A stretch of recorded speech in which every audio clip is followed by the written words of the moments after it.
Welcome to this evening's study session. Agendas for study sessions, including concept reviews, can be found by visiting Broomfield's website at broomfield.org.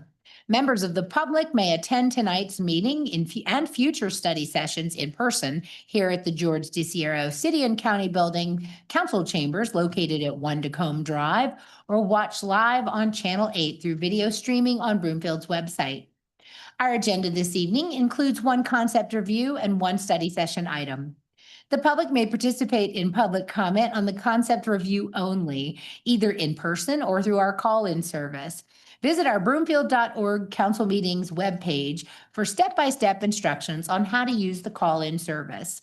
Public comment will be limited to 90 minutes total per item. I think we'll be okay. The first 1 through 15 participants in the queue have 3 minutes to speak.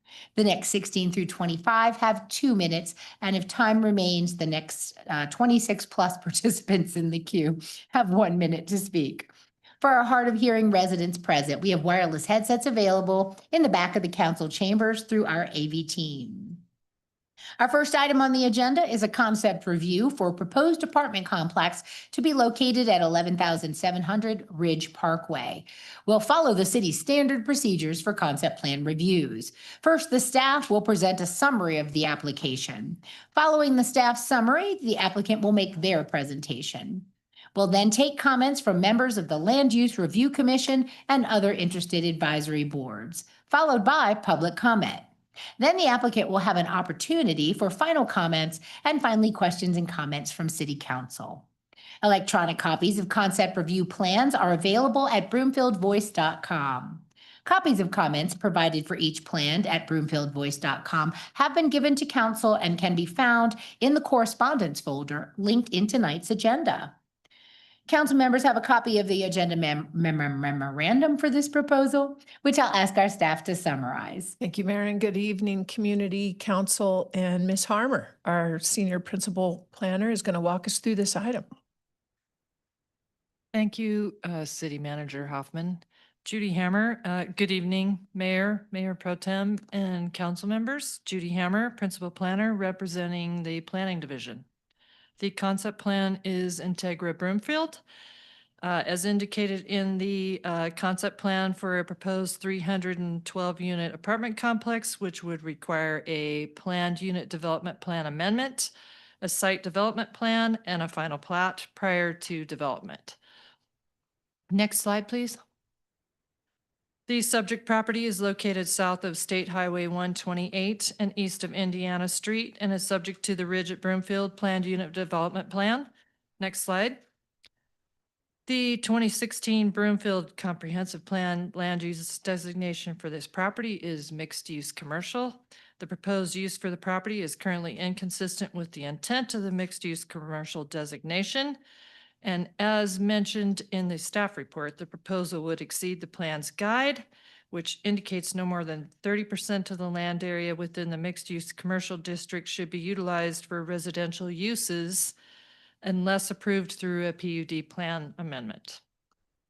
As of now, the residential uses within the Ridge PUD are approximately 44% of the mixed-use district. If a text amendment were approved, approximately 55% of the PUD plan would be residential. Next slide, please. The site is currently undeveloped with remnants of a community garden at the northeast corner. The concept plan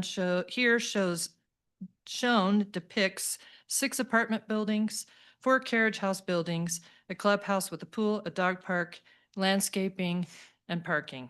The green areas are part of the proposed private open area and public land dedication acreage. Access into the complex is proposed from Ridge Parkway via State Highway 128. Next slide. The project includes the following details: income-aligned housing at a blended rate of approximately 79% area median income, 5% or 15 of the units are at 70% AMI is what their proposal is. And then 20% or 63 units are at 80% AMI. Public land dedication is 2.3 acres. They're providing 1.4 acres on site. Should this move past the concept stage, the on-site public land would need to be designed and programmed to include public usable space. The detention center, as I noted in the staff report, is right next door to this proposal. And also the firing range is approximately a third of a mile northwest of the training center and the proposed site. Any future residents may be exposed to noises associated with gunfire. The firing range can be used between 7 a.m. to 9 p.m. Monday through Saturday. The majority of the time, it is in operation Monday through Friday from 7 a.m. to 5 p.m. And then, of course, it's underneath the Rocky Mountain Airport flight path activity. So it's outside of the airport critical zone, but it is subject to significant aircraft flights, as discussed in the staff report.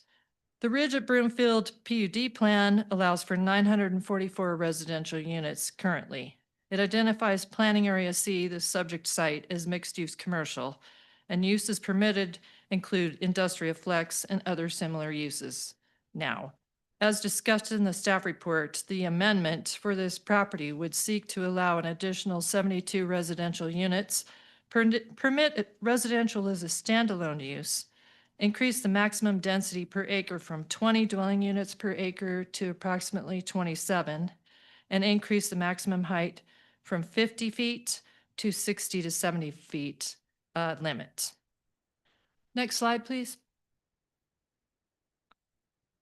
Notices of the hearing were posted on signs on the property and mailed to property owners within 1,000 feet. It should be noted that the notification area was extended beyond the 1,000-foot radius to include the detached homes in the northeast corner of the Ridge at Broomfield neighborhood. If the project moves forward, the next steps in the process will be hosting a neighborhood meeting. Notices of the meeting will be posted on the property and mailed to property owners. After the neighborhood meeting, the next step would be to submit a development review applications for the ones that I listed earlier, the final plat, planned unit development plan, and site development plan. As you can see, I've listed the key issues on this slide. The first one is a change in land use and impacts to the financial plan. Changing the use from mixed use commercial to residential will impact the financial plan, resulting in a net annual revenue loss of $210,000. The proposed standalone residential use is inconsistent with the comprehensive plan land use map. This use is inconsistent with the intent of the mixed use commercial designation. The proposal would exceed the comprehensive plan's guide, indicating that no more than 30% of the land area within the mixed use commercial district will be utilized for residential uses unless approved through the PUD plan amendment. As indicated in the staff report, the overall PUD plan currently has approximately 44% of the overall site or planned area as residential. The income aligned housing, the applicant is proposing an alternative method to achieve Broomfield's income aligned housing requirement, which does not meet the requirement of 60%, 20% of the units at 60% AMI. Or they could also provide a cash in lieu alternative or a combination of the two. Instead, the applicant is proposing to provide 20% of the units at a blended rate of approximately 79% AMI. The code allows for a negotiated alternative agreement if approved by the City Council. Although an alternative agreement can be proposed, staff believes the applicant should modify their proposal to provide a blended rate that achieves the required 60% AMI or provides a combination of the cash in lieu with units to achieve the equivalent of the required 20% of units at 60% AMI. The public land dedication and the cash in lieu, currently with this proposal, the PLD requirement is 2.35 acres. This can be met with a minimum on-site dedication equal to 20% of the site. As noted in the staff report, the balance of the obligation can be provided as an additional on-site dedication, a cash in lieu payment, or a combination of the two. The applicant's project narrative and concept plan indicate that approximately 1.48 acres are included on site. Staff identified concerns with the area proposed for dedication as it appears to be impacted by a slope that will have limited public benefit. The application also indicates a request for a cash in lieu fee waiver for the balance of the obligation. Per the recently adopted PLD requirements, full waiver of cash in lieu is reserved only for projects that are 100% affordable. Additionally, the proposed blended 79% AMI does not meet the minimum income aligned housing requirement that it will allow for a partial cash in lieu fee waiver request. Even if the proposal met the minimum 60% AMI, the code allows for a reduction in cash in lieu, but not a full waiver. Since the proposal is not a 100% affordable project, per the code, the minimum requirement for rental units is 60% AMI. The applicant will be asked to revise their formal proposal to comply with the code or request a variance as part of their formal application, should they move forward. The detention and training facility is immediately to the east of the site, as noted earlier, and noises from the firing range may impact residents. Should this be developed into an apartment complex, the leasing agent should provide information to prospective tenants regarding these potential impacts. It also may be beneficial to install barriers in the form of landscaping and perhaps fencing on the east side of the complex between this development and the facility. As discussed earlier, this site is not subject to the airport critical zone, but it is within the airport influence area. Impacts from frequent flights will need to be mitigated through construction techniques that provide sound attenuation to achieve a 25 decibel reduction of outside to inside noise levels. Next slide. This concludes staff's presentation. The applicant is also here this evening and will present the concept plan review in more detail. Thank you for your time this evening. Thank you very much, Ms. Hammer. The applicant's presentation is next. Will the applicant's representative please identify themselves before beginning your brief presentation this evening? Hello, it's Ryan McDaniel with Integra Land Company. Brian Rickman with ETA Design will also be jointly presenting. I'm going to start off by kind of giving a little background on us, and then Brian will go into a little bit more of the project specifics, design, some of the planning considerations, and then I'll circle back to some of the primary focuses that Judy identified in her report. Firstly, thank you for having us, Mayor Pro Tem, and council members. I'm Brian McDaniel with Integra Land Company. We are a family-oriented multifamily developer based in Central Florida. We have offices in Charlotte and Denver. Denver is our most recent office that was opened in 21-22 time period. We have several projects kind of in process now, a couple in Thornton, one in the Golden Triangle area of Denver, along with this project that we're working on. Historically, we've built over 12,000 units since inception and have put over $2 billion in construction capital to work during that period of time.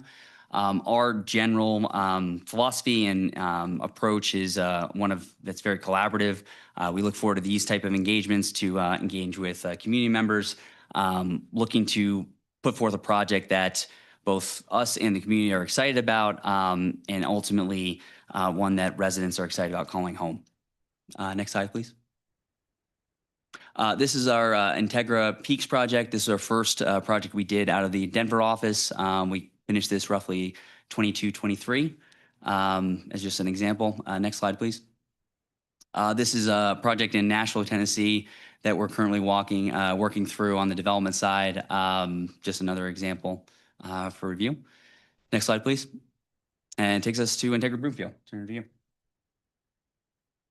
Thank you, Ryan. Again, my name is Brian Rickman. I'm a director of planning with DTJ Design, or we're a local design firm just up the road in Boulder. And I'm thrilled tonight to share a little bit about the narrative for Integra Broomfield, the project in question. Next slide, please. If you're not familiar with the site and need a little bit of a refresher, image on the screen is really good for this. So this is kind of located mid portion of the site. Staring down the hill on the west side, you have the reservoir, you have the Colorado Hills open space surrounding that and the mountain range beyond. It is a site that is really defined by kind of the plateau at the top, the descending hillside, which we're really going to tend to preserve, and the open space that's kind of beyond. So this is the vista, not only from the site, but for residents of Stonegate Apartments. This probably looks fairly familiar as well. Next slide.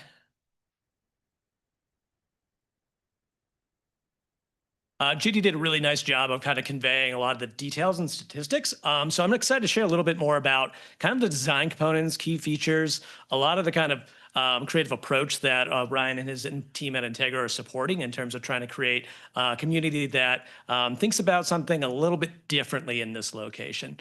As Judy mentioned, primarily multifamily development, including the carriage houses. They live a little bit more like at a different type of stacked living over a garage. Those are located in the center portion of the plan. Something that Integra does really well is they think about the community experience. So when you enter in off of Ridge Parkway from the north, you enter into a corridor that's really community amenities. So you've got, you enter in on the club, you pass the dog park, you spin off if you're a resident to kind of clusters of multifamily buildings. And the carriage units kind of located there in the middle also help break up the parking mass. So Integra is really thoughtful about how do you experience this community at the ground level as pedestrian, as a driver or guest coming by car. It's a really thoughtful way of thinking about multifamily. So much so that they were interested in exploring how do we fit buildings on topography. So buildings 3 and 4 in the bottom right-hand corner, those have a 5th floor element on the backside or south side only. So using building design as a creative way of engaging topography as opposed to using grading or retaining walls to solve that problem. In terms of regional architectural vision, again, Ryan and his team are very thoughtful about what they do here in Colorado will look different and live different than it would in Utah or in the Carolinas. And so we're thinking about design, we're thinking about familiar roof forms that you'd expect to see in Colorado, materials, all of that's going to get flushed out in time, but they're already thinking ahead about how to make this representative of not only Broomfield, but the Colorado Front Range. It is strategically located in terms of access to employment base, less so maybe for multimodal transportation if your goal is to walk or bike there. Notice some of that commentary on the Broomfield Voice as well. So there is a balance between how do we get to and from these apartments, but also recognizing in today's day that some of these apartments are also going to be where people work full-time or at least part-time. Affordable housing commitment, we'll talk a little bit later on. And sustainability, again, long ways out in designing these buildings, but Integra and the design team have already started to think about building design and how it achieves some of those goals, and thinking about the site and landscape in particular, and how do we address those goals and measures. Next slide. That was a really fun line work plan, but I think a lot of people like to look at illustrative plans more. So just reinforcing some of those points here, understanding scale with the building forms, with the landscape there. If you're less familiar with looking at CAD plans like the last one, hopefully this helps you understand the scale of the spaces. Things I'd want folks to focus in on more are, again, kind of coming in on that entry corridor, the dog park and mail kiosk there where people are going to gather and mingle. The clubhouse, of course, which would step down the hill and have tremendous views, and the ability to use design of architecture and space to mitigate some of the parking concerns in terms of the amount of parking that's required for this type of development. Next slide. All right. This is really kind of the interim step. We submitted the plans as they were, as Judy presented them, as Ryan and I are sharing. Out of that initial report, there's really 4 main topics. There are others that will be addressed, but 4 main topics that we want to briefly touch on. So we'll hop right into the first one. Regarding parking, wait for that slide to come up. So in the initial proposal, we had shown 497 parking spaces. Working with staff and kind of working through the formula. On the minimum side there, See there in the middle of the chart, 453 spaces would be the minimum requirement, with a maximum up to 566. While our 497 is in that range, we understand the goal of trying to minimize parking, minimize the amount of impact that that hardscape surface has on the site. We're working through iterations already on how to reduce that, trying to balance that, like I said, with some of the regional transportation goals of this development and access to employment and transit. So we're working towards that reduction. And one of the ways that we can think about it, if we head to the next slide, is related to public land dedication, believe it or not. So as Judy presented, we have about 1.5 acres that was initially provided at PLD in the plan with the requirement of 2.35. Working backwards out of that, how do we get more land that we can dedicate to public land? It's going to come out of parking in many instances. So that can be kind of a dual creative scenario. And how do we try to balance out both aspects? So again, we're endeavoring to a lot of these goals already, but we're going to continue to gather feedback this evening and in the days and weeks to come and make sure that we are hearing, acknowledging those voices and trying to creatively include that in plan revisions that would come out in those subsequent PUD amendments and site development plan steps. The third topic regarding fiscal impact, I will transfer back over to Ryan to speak more to. Thanks, Brian. So fiscal impact, we solicited some feedback from different stakeholders at Broomfield. Spoke with Jeff Romide a few times on this, trying to make sure we understood what this meant to Broomfield and to the city. And I think the takeaway from our conversations was more specific about, our specific site, the 11-acre parcel within this PUD, and ultimately come back to, what is the highest and best use for this site? I think, transitioning from a mixed use zoning designation to residential, by definition, is going to be a negative fiscal impact in the Broomfield's approach. So, which I think works. I think for us, it was more about, on a relative basis, how does that compare to the larger opportunity you have on the housing side? And so for us, we look at this as a dual mandate with the city. You want to be fiscally balanced, but then also focusing on, adding housing and most specifically affordable housing as well. So I think that's our bigger takeaway. Specifically with this site, there's a couple recent challenges that I think makes it harder to develop this on a commercial and industrial basis. Firstly, the commercial kind of macro backdrop is probably more uncertain than not from where it was, prior to the pandemic. And I think that new build for office buildings is very challenged at the moment, quite frankly. And I don't think that's going to change in the near term. Secondly, I think specifically with this site is, Ridge Parkway always was planned, or maybe not always, but during the PUD process was planned to have 2 access points. One up on 128, and then one where the future connection of Sims Road. That is located outside of Broomfield. And as of the last 6 months, there was 2 industrial buildings that were built kind of right immediately in front of where that connector would be. So unfortunately for the larger PUD and specifically commercial and industrial users, that opportunity for a more direct access is no longer available for this site. So, with that, I think, we see a longer runway of probably more vacant land if it remains in its current zoning designation. Next slide, please. And then shifting over to inclusionary housing, and as Judy alluded to in her presentation, we're approaching this a bit more, creatively or differently. And I think the way we've asked the question is, how do we provide housing to as economically aligned housing as broad base as we can? This problem is not just a Broomfield problem, a Colorado problem, or it's a national problem of housing affordability. And so we thought, how can we expand our total number of units that we're dedicating, to inclusionary housing, which goes beyond the minimum. And we thought approaching the missing middle as the key way to do that. So you can see what we're proposing here. In general, we're love to, as Brian alluded to, we're love to hear feedback and thoughts from you guys on how we can best do that. And I guess just to wrap everything up from a presentation, I think, this site, as Brian showed with just the existing conditions, is a very unique site that offers, the project, and I think, the existing residents a really opportunity for a great project. And I think we've heard some of the comments on some of the public forums, and are looking to present something that hopefully gets not only our future residents excited, but also the existing community as well. So with that, we'll turn over to any questions. Well, thank you very much. We're going to allow our Land Use Review Commission to provide some comments. So, Mr. Franz, or Commissioner Franz, would you please like to give us your feedback on the proposal? Yes, thank you, Ms. Mayor. First, a couple of questions. You said the units are energy efficient.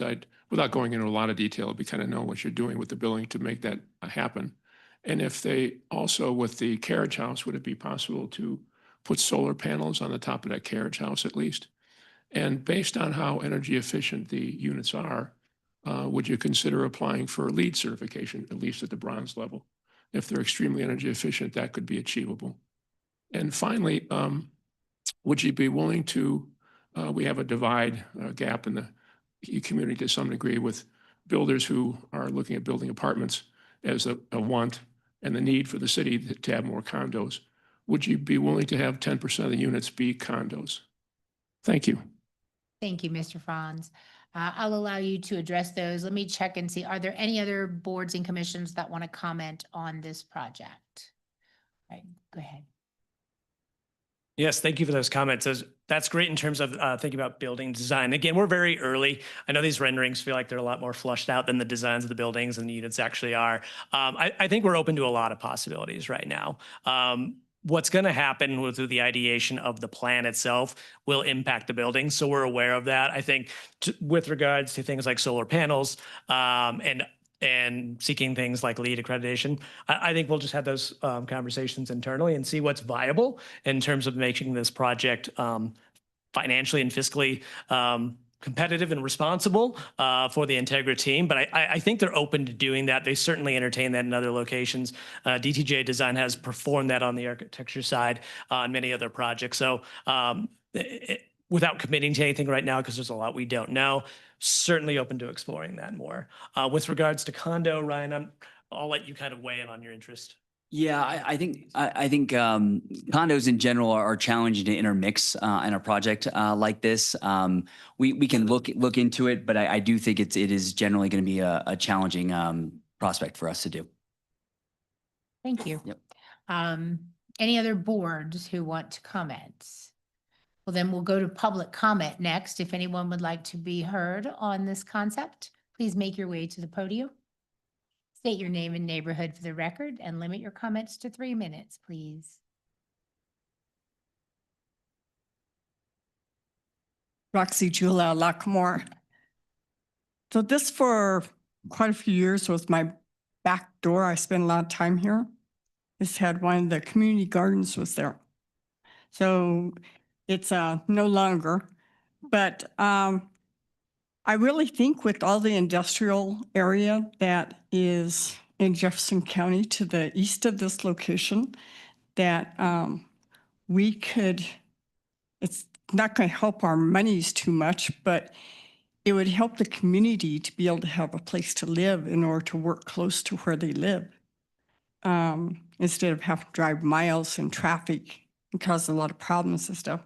And that road, 128th, that road is made for traffic.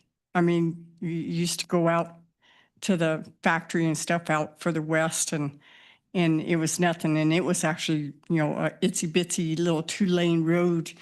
You barely could have a semi on it. So let alone pass another semi. So it's much better than it ever was before. One thing I want to remind everybody is there's a lot of rattlesnakes out there, and including the detention center can tell you that it is a common item to see out in that area. One of the good reasons, because we've got a lot of prairie dogs out there, so the rattlesnakes have a lot of things to eat. But the other thing is they are right underneath Rocky Mountain National Airport out there, and it is noisy. And I know when I was gardening out there that I've hit the ground a few times whenever I would hear some really high ammunition shots going off down in the target area. So that is something that would have to be addressed for maybe making sure that the buildings that are on that south side are a little bit better insulated so that the noise doesn't become shaking of the windows, because it will. Trust me, I shoot, I know.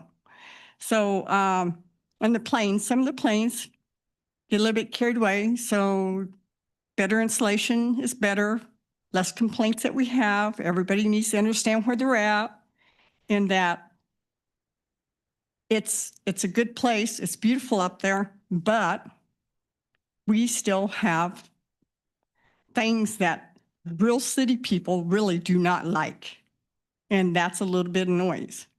I have semis at my back door right now, and the dieseling from their trucks and stuff stink. So, and that's in the city.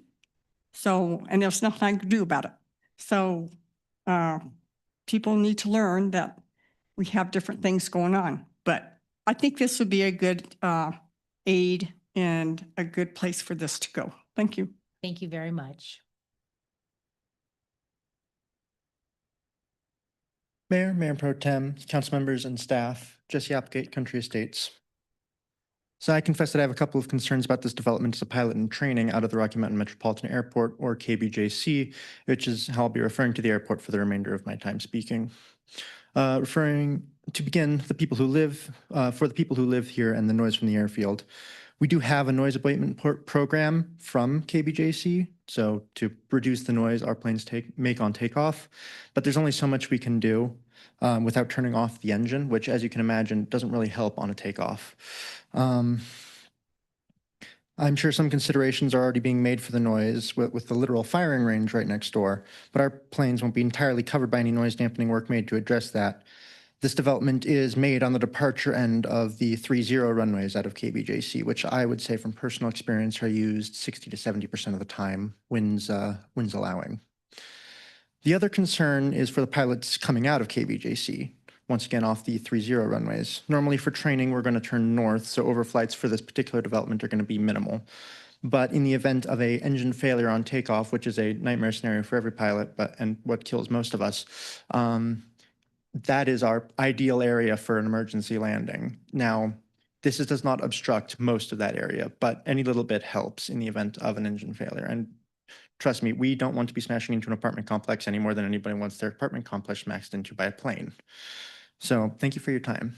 Thank you very much.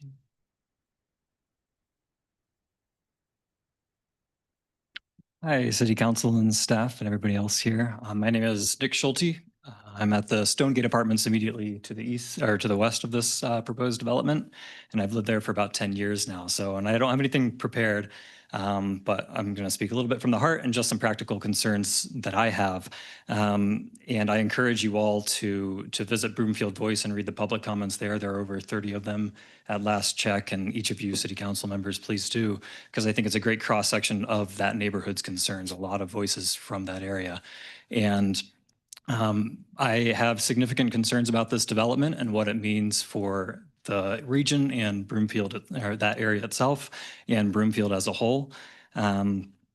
One, as the previous commenter said, it's a gorgeous area. We have open space directly to the south of it, but and that open space is closed off, but there's really not a lot of open space recreation area for the residents around.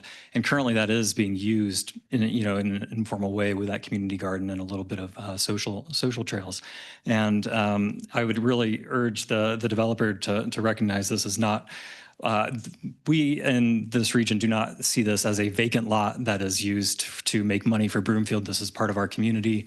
This is part of our neighborhood, our identity there. And it's really a gem of Broomfield. It's one of the last areas of this kind of rocky flat steppe of, rolling hills that resides within Broomfield boundaries. And we should be respectful of the intrinsic and natural value of this area and not just see it as a chance to make more money, whether it's this development as a residential property or for further industrial use. This is really, it homes coyotes and prairie dogs, rattlesnakes, and these things all have value in and of themselves and can have value to the community to, encourage retention and continued investment into this area. You have the Zoll, I can't remember what it's called, but the buildings right there that are oftentimes half empty. We have, an ability to grow that, and maybe there would be more willingness to if there was a place to go walk around during lunch. And then as far as this specific proposal goes, I'm quite concerned about some of the waivers that are being requested, some of the concessions that seem really opposed to Broomfield's values in general. We talk about no commitment to LEED or sustainability. I mean, this is just core of who Broomfield is, I believe, or should be. That the developer isn't able to commit to that right now is concerning to me about who we want to have join our community. We want people who are committed to those same values of Broomfield. Same thing about a request for reducing the dedicated land allotment to only 1.5 acres of a lot that is currently, massively important for our community. And then finally, the increase of height of these planting that will really dominate the skyline, which is really one of the last uninterrupted views in Broomfield. I'm out of time, but I just wanted to voice those concerns. I'll continue to join these meetings, and I'm happy to answer any questions. Thank you. Thank you very much. Would anyone else like to be heard on this item? Anyone online? All right. Well, I can give you another opportunity to address anything, or we can go right to council questions and comments. You're good with that? Okay, I'll just go to my colleagues next. Does any of my council members have any questions? Let's go with Councilmember Delgadillo first. Thank you, Mayor. A handful of questions. So beyond the 25 decibel construction attenuation for the airport, what additional noise mitigation strategies are being considered? I'm thinking there might be some vegetative strategies. There might be some other things just to ensure that we're close to an airport and we're close to a gun range. So lots of noise over there. Yeah, I think to address the noise, I think this is something we've certainly thought about. And, there's definitely ways you can provide certain materials and then upgrading windows to be more sound resistant. We also have standard sound lengths in between our floors. And when generally noise is not a good problem to have in a residential community for a lot of reasons, because it's hard to fix. So it's something we think we take very seriously on the front edge of things. The vegetation thing is a little tricky because there's a zero-scape requirement. So we need anything we plant needs to not be irrigated, and so there's a little bit of a push-pull. I think we'll work with our team to think about different, techniques we can use. I think there's an existing berm already by the detention center that I think also will help, deflect sound. I think we're going to be studying just angles of noise and how it travels as well. So I think we're going to, a lot more for us to study and address, but it's something we're taking very seriously. I appreciate that, and I appreciate the robust attention to that because I think that'll be really important Sure. for this development. And then another one, if you could speak a little bit to Mr. Schulte's question about specifically, I think one of the things we want to address are the income aligned housing. Mm-hmm. And how did you come to these numbers? Are these the numbers that are needed to make this viable? Is there any wiggle room? what are we thinking with that? Sure. I think, this is a concept review. We'd love to solicit some feedback from you guys. I think, in my preamble, our thought is, it still holds true of, can we expand our commitment of affordable units in total? And how do we balance that with making it a viable project as well? So I think we are, open to other considerations. And want to make sure that everyone's excited and happy about the project. So I guess that's the answer at the moment. Is I think we're open to discuss further on it. Yeah, work in progress. I would say that this is something that I think this council and this community does care very deeply about, especially given the public comment we just Sure. had. So it is worth really deeply considering what we can do to make that work. Sure. So that's another one. Thank you. And then finally, so the existing community garden, which I know is technically was never on Broomfield land, but I understand that it was a community amenity used by people. I remember in the memo, you noted that there was a plan to engage with the community to kind of help them land on their feet with that. Could you elaborate on that plan? And if not, I have thoughts. Okay. Well, love to hear your thoughts. I can respond first. I think, as part of our, and Brian alluded to it with our public land dedication, it's a really cool site, quite frankly. And I don't just say that because I think we've developed a lot of properties, and this is one of the unique ones. And we want to use that as an opportunity in a lot of ways. And I think one of the things with the public land that we're trying to think of is, how do we, provide access to the residents in a way that they can engage like they currently do, and get the views, whether it's a trail, whether there's, looking at a community garden, area within it. I think we need to kind of think through and lay things out. So these are some ideas that we have right now. And so I'm hesitant to provide too much specifics at this stage, but I think we're very focused on trying to unlock that for our residents, but then also community, existing community as well. That's helpful to know. Yeah, I think that is going to be really important. I know this is a challenging property, but making sure folks can use Yeah. kind of that open space, I think that's going to be very important. Yeah. And then the other thing, so my thoughts on the community garden specifically are that I know in the memo it mentioned reaching out to the surrounding area to see who's still using it, whether it's still in use. What I would recommend is not just reaching out to those the people in the apartment units through their probably management company, but I would also recommend reaching out to the Grange because they have a community garden and there's a whole community of gardeners there. They might have an idea of if anyone else is using the space and what we can do. And I think it would be great to connect folks if this could no longer exist. Connecting folks with a new viable community garden, which will Right. exist for the long term. So I would encourage you to do that. I think that would go a lot to kind of demonstrate that good faith in this development. Sure. Okay, those are my questions. Thank you. All right, thank you. Councilmember Cohen. Thank you, Mayor. Looking at this proposal, I'm thinking in my mind of a previous concept plan we had recently, and I forget the name of it, but it was next to Skystone. Great Western. Pardon? Great Western. Thank you. And which had some similar challenges in that it was originally planned to be industrial office space. And that there was a proposal to change that, like you are here today. It was near the airport and then it was near industrial development. And I want us to be consistent in evaluating things. So I have some concerns in that area I want to ask you about, but I wanted to say that out front, two things that I actually welcome is in terms of parking, considering the location, the lack of amenities, the lack of transit. I'm not concerned about restricting parking too much. The people here are going to need cars. Right.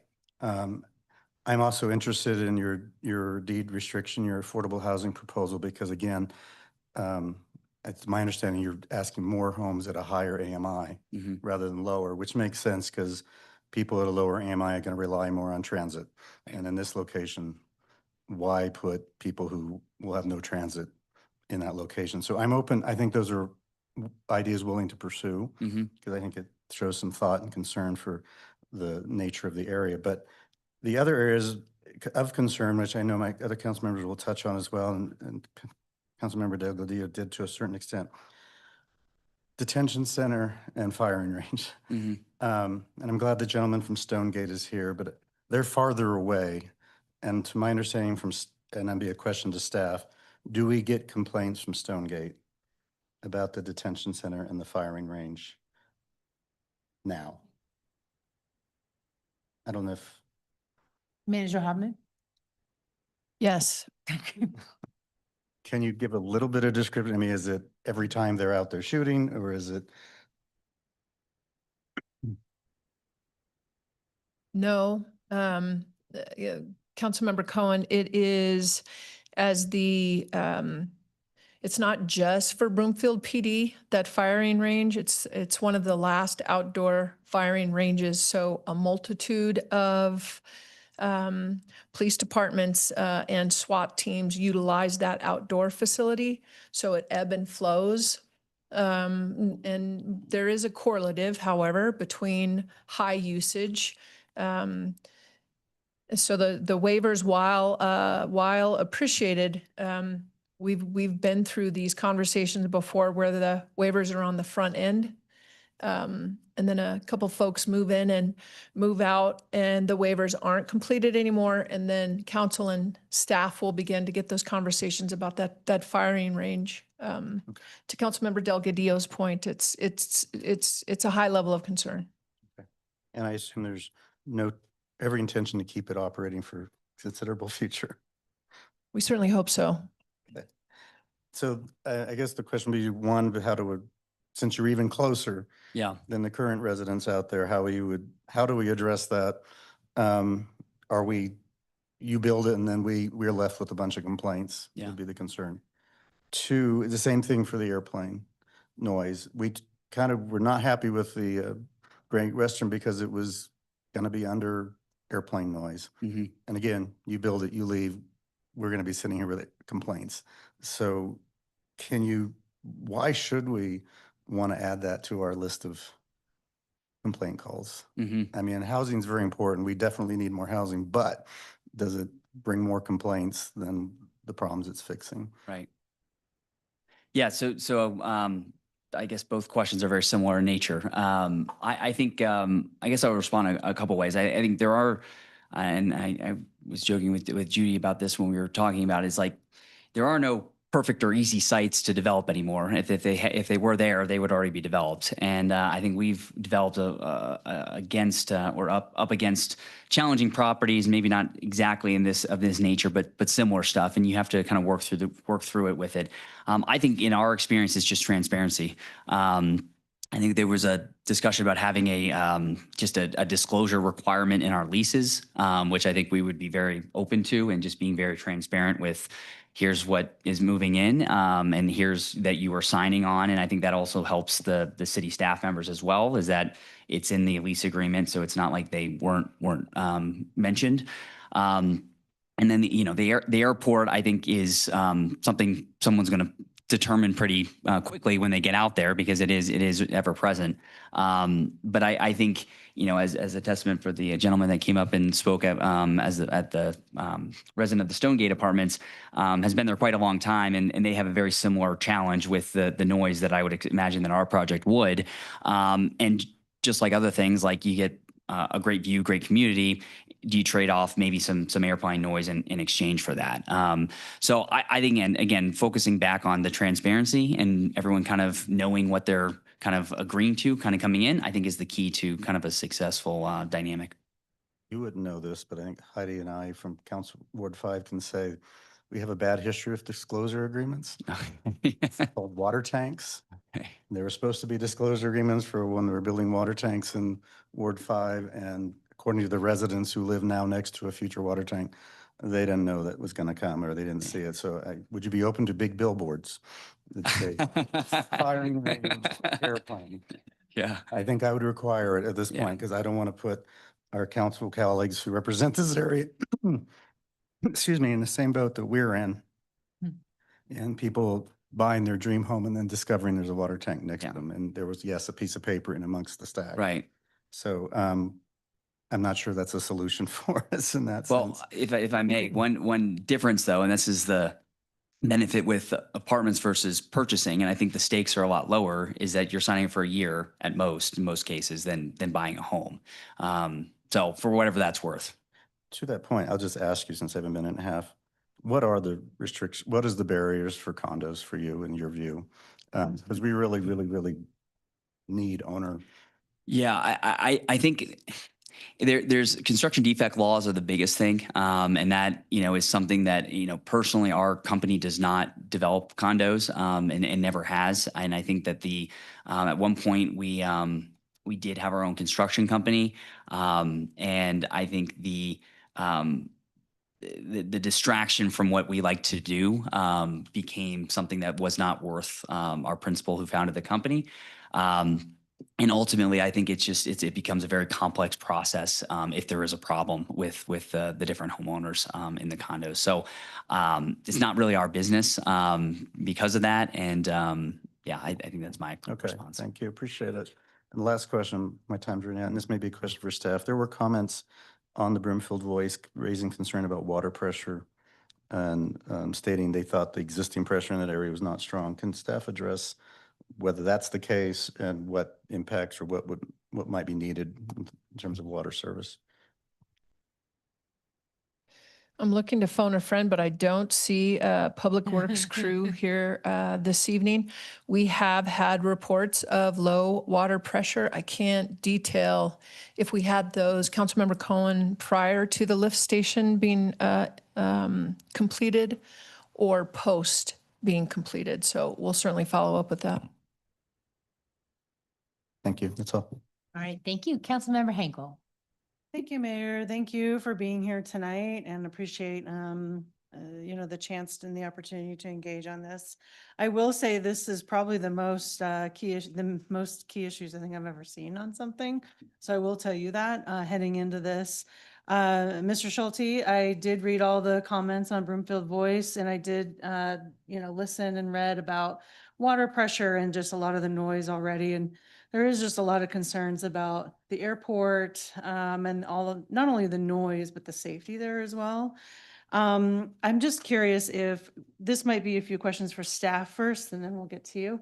So staff, I do want to get back to the earlier in this discussion, they are talking about vegetative planning for sound mitigation. Was that true that there was no water required for the vegetative planning, or what was that all about? Hello, Judy Hammer, representing Planning Department. We do require irrigation for landscaping. All landscape plantings require a irrigation system, and we also require a hydrozone plan with the landscape plan.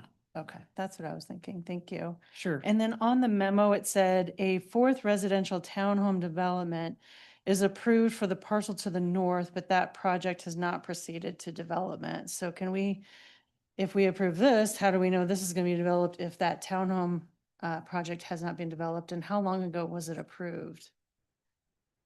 The Remington Townhome Development was approved in 2022. They did not proceed. The property owner has, tried to secure other developers for a similar development. So it's still viable. It's still approved, I should say. Yeah. It's just not being developed at this time. Probably no financial viability yet. And then the closest transportation option, what does that look like? Well, to the nearest of my recollection, it's down in by the Flatirons Mall, where the Flatirons Flyer, and there's bus stations and stops along Flatirons Boulevard, or I'm sorry, Interlochen Boulevard, just kind of by Flatirons and Interlochen Boulevard. That's the closest one that I'm aware of. Okay, that's. So approximately a half a mile to 3/4 of a mile downhill across State Highway 128. Okay, all right, thank you. You're welcome. One more question, probably for you. I don't even know if you can answer this because it does deal with Jefferson County school districts. I've run into issues where, I know of people in the Arista area who have difficulties getting Jeffco School District to pick up their kids, and so there's no transportation for the kids to the schools. Have there been any complaints maybe in the area to Jeffco schools from that apartment complex that's already there? Or do we know? I am not aware of any. I don't- Lynn indicates that she's not. Not aware. Yeah. Nor is CMO. And Okay. from a Jefferson County, the school, there's one school in the Jefferson County school districts. And that's the charter school. We have close communication and contact with them, and we haven't heard any feedback from them either that transportation is or has been an issue. Okay. I think it's something that we could probably look at holistically in the future. Okay, we could, we'll also, of course, if this comes through with a formal development review application, we would ask the Jefferson County Public School District for their review and comment. Okay. Yes, thank you. Okay, question for the developer. Just wanted to understand, thank you, Judy. Wanted to understand a little bit more about the carriage houses. Are those the ones that are deed restricted? Or what is going to be deed restricted here? We would intermix the de-restricted units within our larger buildings. It could be the carriages. We hadn't really specified, specific units. It's usually a blend of 1-bedroom, 2-bedroom, and 3-bedroom units, so that there's a array of offerings for the residents at the different income levels. So it wouldn't be a specific building per se. It would kind of be just units within the buildings. Okay. And then my last question for you is, knowing that this is fairly close to Rocky Flats and you guys being from Florida, is that correct? And you guys do have an office out here. What sort of research has been done on the proximity to Rocky Flats, or do you guys have a history of Rocky Flats?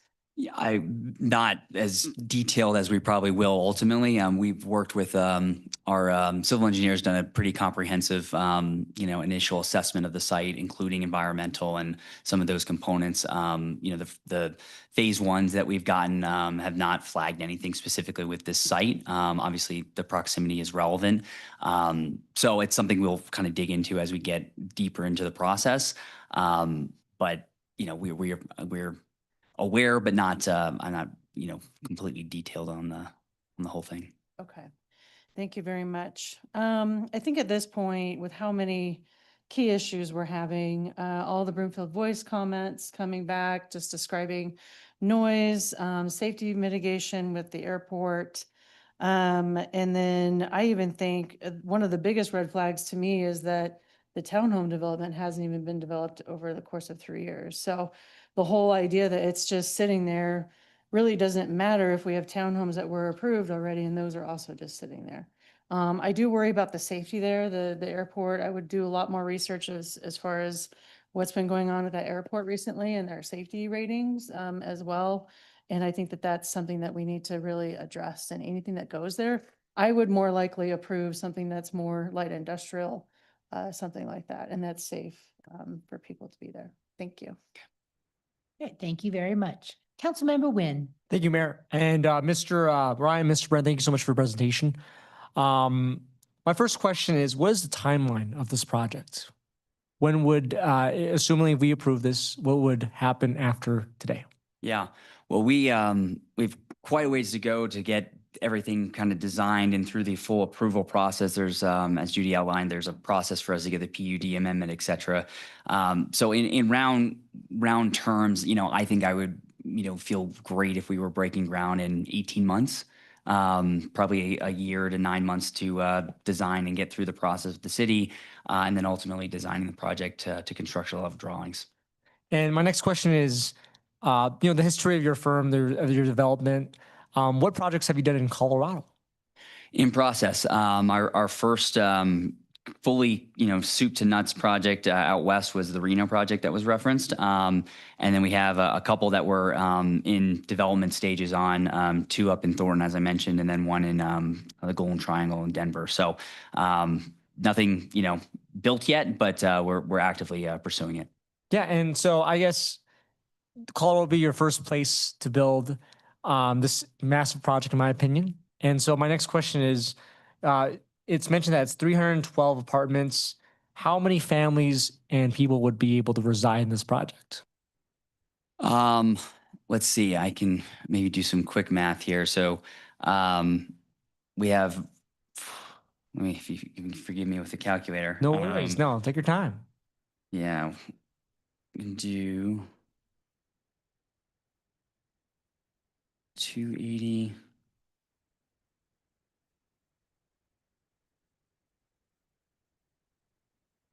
So plus or minus 500.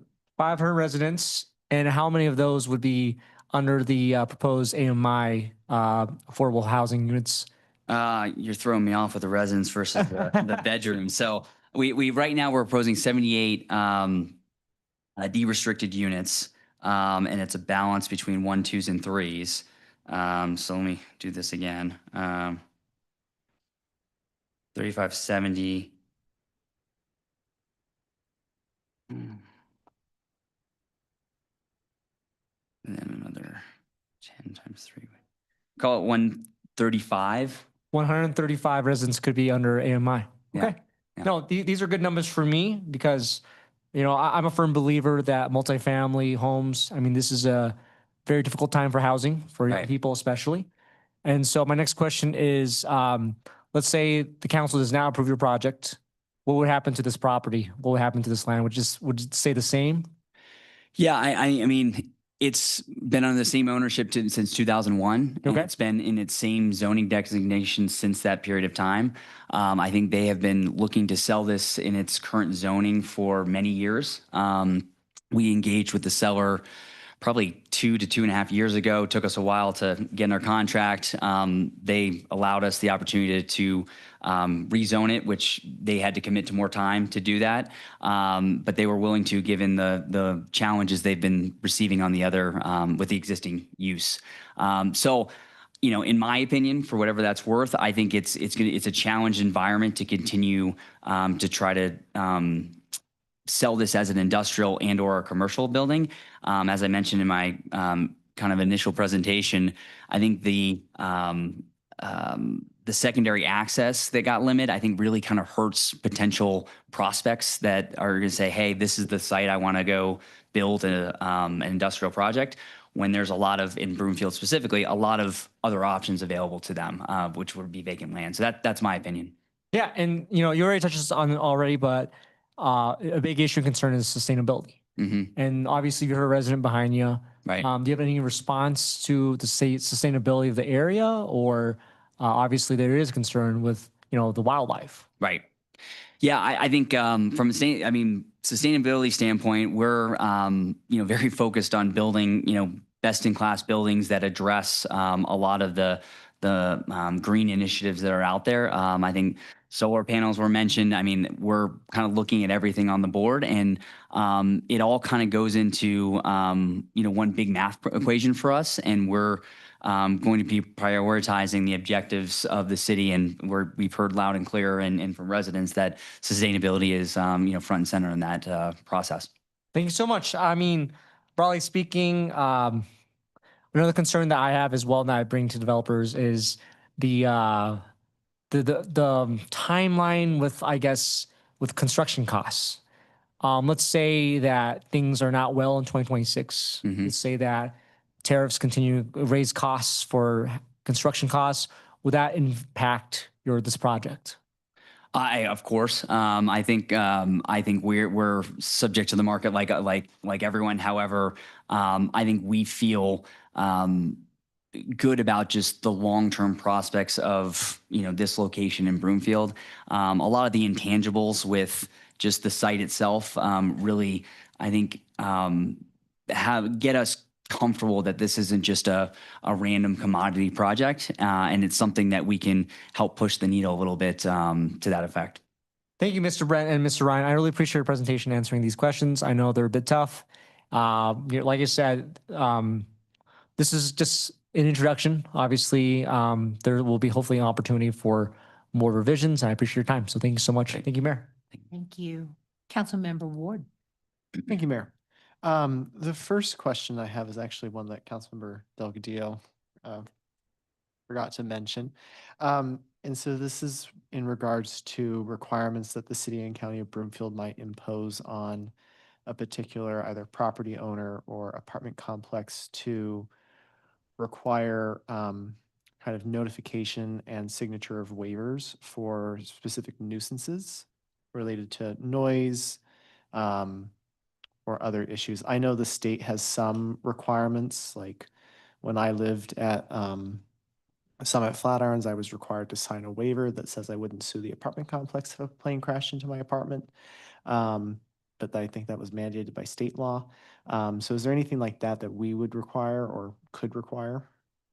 Thank you for that question, Councilmember Ward. This is a challenging area because we don't regulate them as a landlord. So we're talking about a land use right now. When we were talking about like the oil and gas disclosures that we have on the land use and on property ownership and on recording information, like that's a little bit different. Here, there might be a challenge to us mandating as a condition of a land use approval that a private party put a certain term in a lease agreement. So if this is something council wants to look at a little more closer, knowing that this is all rentals, my office would need some time to issue a legal opinion on what those possibilities would be. Okay, thank you. My next question is still for staff. I've seen the memo. You had mentioned that there was a, I think, roughly 200 some odd $1,000 net loss from a finance perspective. What is honestly the likelihood that commercial is going to be developed in this particular location? I know on the Broomfield Voice page, it was mentioned that kind of some of the allowed uses right now are office, limited service retail, flex space, research and development, light industrial, light assembly, and other accessory kind of businesses associated to those primaries. So yeah. It's difficult to determine. We know that over the last decade, particularly the light industrial has, I don't want to say flourished, but certainly when we look at the science hub and tech off of Sims, we do foresee that being a magnet. To what degree, we just don't have any sense of that. The challenges, quite frankly, remain the same, whether it's commercial or residential, with regards particularly to the gun range and to the airport. Those will continue to be significant challenges no matter what goes there. I wish I had a crystal ball to be able to say the likelihood is X%, but I simply don't. Okay, thank you. I guess my next question then is, there have been some comments that were left on the Broomfield Voice page about retaining this as more of an open space area. Would those same financial considerations apply if this were, let's say, converted to open space versus either keeping it commercial or transitioning it to residential? That's a good question, Councilmember Ward. And so the first piece is the land would have to be purchased in order for it to be open space.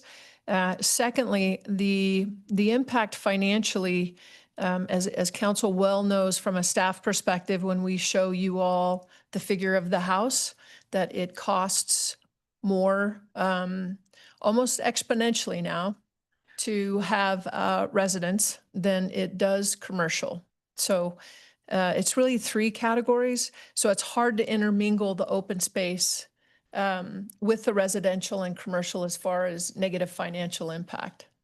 So really for open space, it would be purchasing that property, and or if we left it the way it was, it wouldn't be any type of financial impact other than they continue to pay property tax based on commercial, because that's what it's zoned, rather than residential. Okay. Thank you. I guess kind of some comments that I have really. I don't really have any. Well, actually, I do have a couple questions. When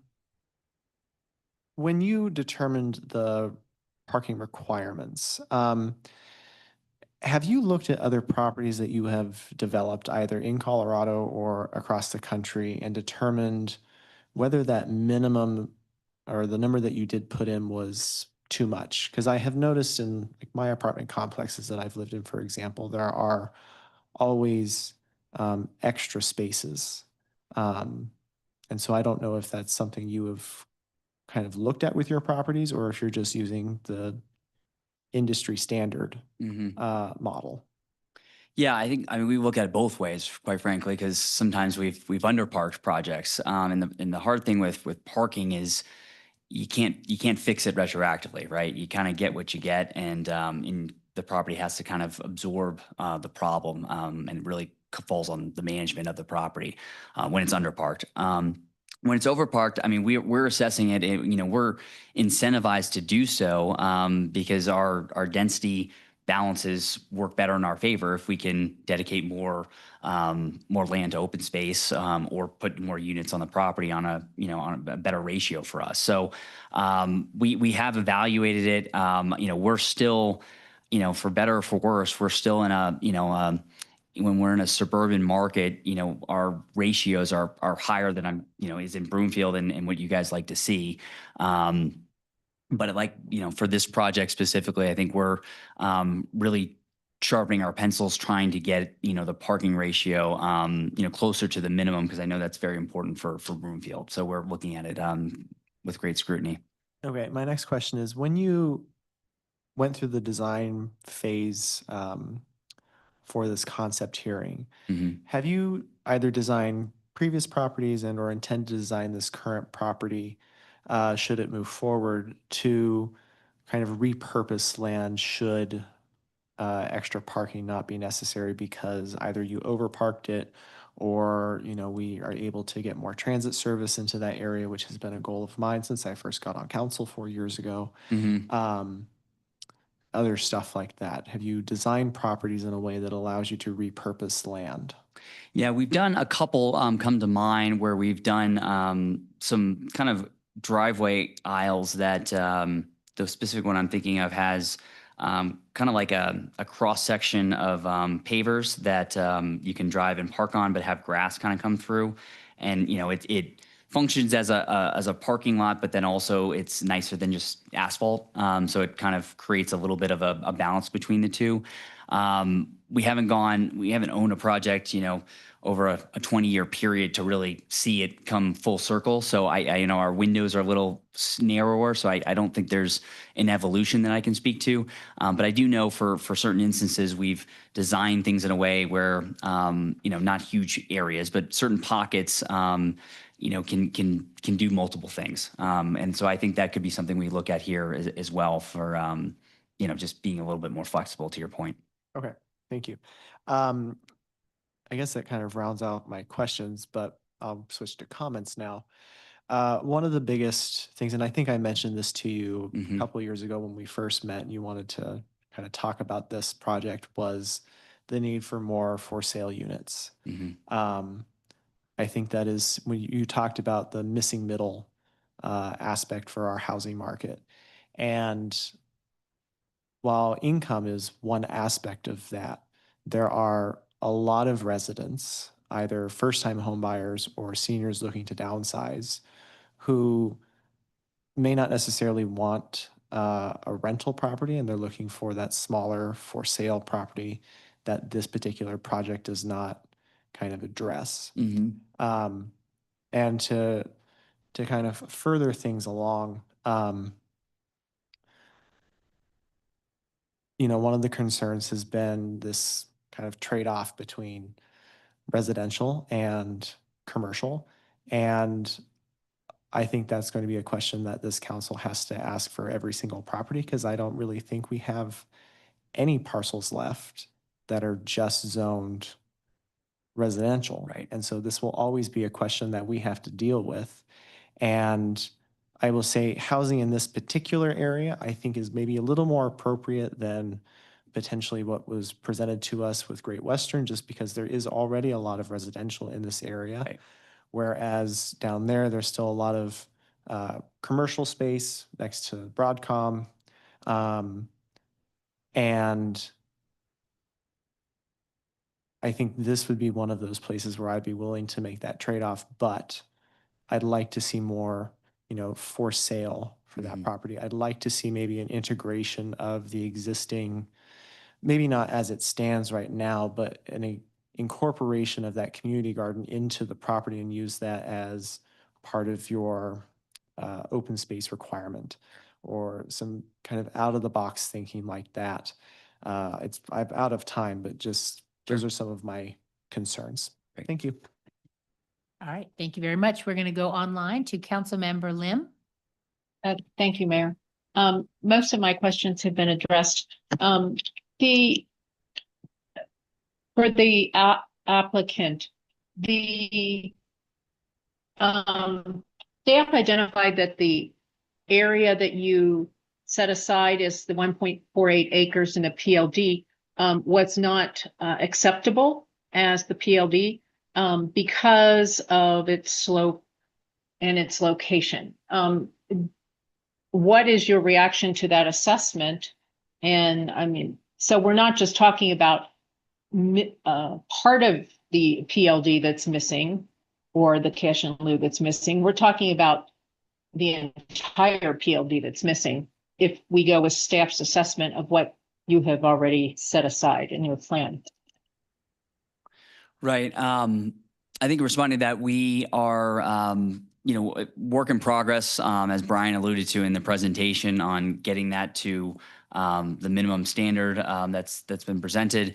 I think that there's been, different ideas posed that we are kind of chewing on and thinking about as it relates to, the specific grade change and some of the challenges out there. It is kind of the challenge of the site because it's 11, how 11 acres plus or minus. But then the actual topography makes it a lot smaller. And so we're trying to do a lot of things with that parcel. What we've identified, and I think, some of the residents have spoken to on online and then in person here is, there's a lot of, existing trails for people going in walks and walking around the site specifically. And I think our, thought at this stage is, how do we continue to, put a better program around that, and allow people to get to the south part of our parcel, which has the views of the mountain ranges, Pikes Peak, the open space, et cetera. So I think we are optimistic that we can be creative and come up with a way to utilize that space that, people are actually going to use it too, and really kind of take advantage of what the site truly has to offer. So I think that's my general thought. Okay, thank you. There's also a note in the memo that there seem to be significant drainage issues that would have to be addressed, some sewage issues that would have to be addressed, worked out with Broomfield Detention and Jefferson County. Is that something that you fully anticipate being able to work out, or what are your thoughts there? I do. We've spent actually quite a bit of time on this. I think we've done some flow tests in the sanitary line in Ridge Parkway, which is on the north side of our site. Everything wants to kind of fall to the south. And so you have a little bit of a grade issue to work with. We've been working with the city engineers on some alternative ideas, potentially bypassing, connecting up at the front of on the north side of the project and potentially going kind of more east and south and tying into the sanitary line that comes on the east side of the detention center, which is lower, and therefore we don't have to deal with the grade change. I think there's some nuances that we continue to have to massage with the city engineering on how to accomplish that. At the moment, I'm optimistic based on what we know today that we'll be able to figure something out. But that's still very much a work in progress. Okay, thank you. I think those are my questions for the applicant. I had one question for the staff. So I was curious. So there's related to the proximity to the detention facility and the firing range. we are not required as a city and county of Broomfield to have anything more than signage there. Is that correct? Am I reading that correctly in the memo? We do not have to have any landscape barrier or fencing of that detention facility or firing range. I'm pretty sure we are not required to have any fencing around there, but I am not 100% certain with respect to the detention center. I know we do have a sign. I can look into it more and I can get back to you. Will that be okay? Yes, that would be fine. I was Okay. curious that one. All right. Well, Councilmember Lim, it's Nancy Rogers. I agree with Ms. Hammer. I can't think of our code or any sort of state regulations that would mandate a certain type of enclosure on firing ranges. There might be something tied to accreditation or something that the police department is required to do, but I can't think of anything sort of independently a statute or code, but we'll work with staff on making sure we can get you a definitive answer. Okay, thank you. I think the rest of my questions have been asked. I appreciate there's also a note in the memo that the city manager determined that we should have an in-person meeting on this proposal. It wasn't necessarily to be so. So I appreciate that we are getting a chance to have this interaction up front. I have great reservations about this proposal. I have great reservations due to the not following the income aligned housing ordinance. I have great reservations about the public land dedication, if that fully gets fulfilled. And basically, we need to look at the impact on the bottom line. And this residential development is not close to transit at all. When we're looking at building sustainably in Broomfield, it would be helpful if we had residential going in near where we already have transit. And I'd have great reservations about taking a fiscal hit to the budget without all of those items that I mentioned. So thank you. Thank you. Mayor Pro Tem Shah. Thank you, Mayor. So I appreciate your willingness to develop in Broomfield. Thank you for bringing this project forward. I do have some big questions to clarify, and most of these are actually for staff, as many of my colleagues have asked the applicant questions already. So the ridge at Broomfield, we've seen this entire PUD being developed. We have 2 apartment complexes, northern side, second just to the northwest of the site. There's a small lot, single unit homes to the northeast along State Highway 128th that was approved in 2016, and a 4th residential townhome development that is approved, but as we heard tonight is not moving forward at this point. So with that last approval that occurred in 2022, so this would allow for a multi-unit residential use to exceed the 75% maximum single use that is allowed in the PUD plan. So we knew that at the time of that approval. This approval also included a site development plan for those 127 townhomes. I believe that the residential use was approved. Was a challenge for council at that time. I was on council at that moment, but I think that the for sale townhomes did tip it in favor of approval.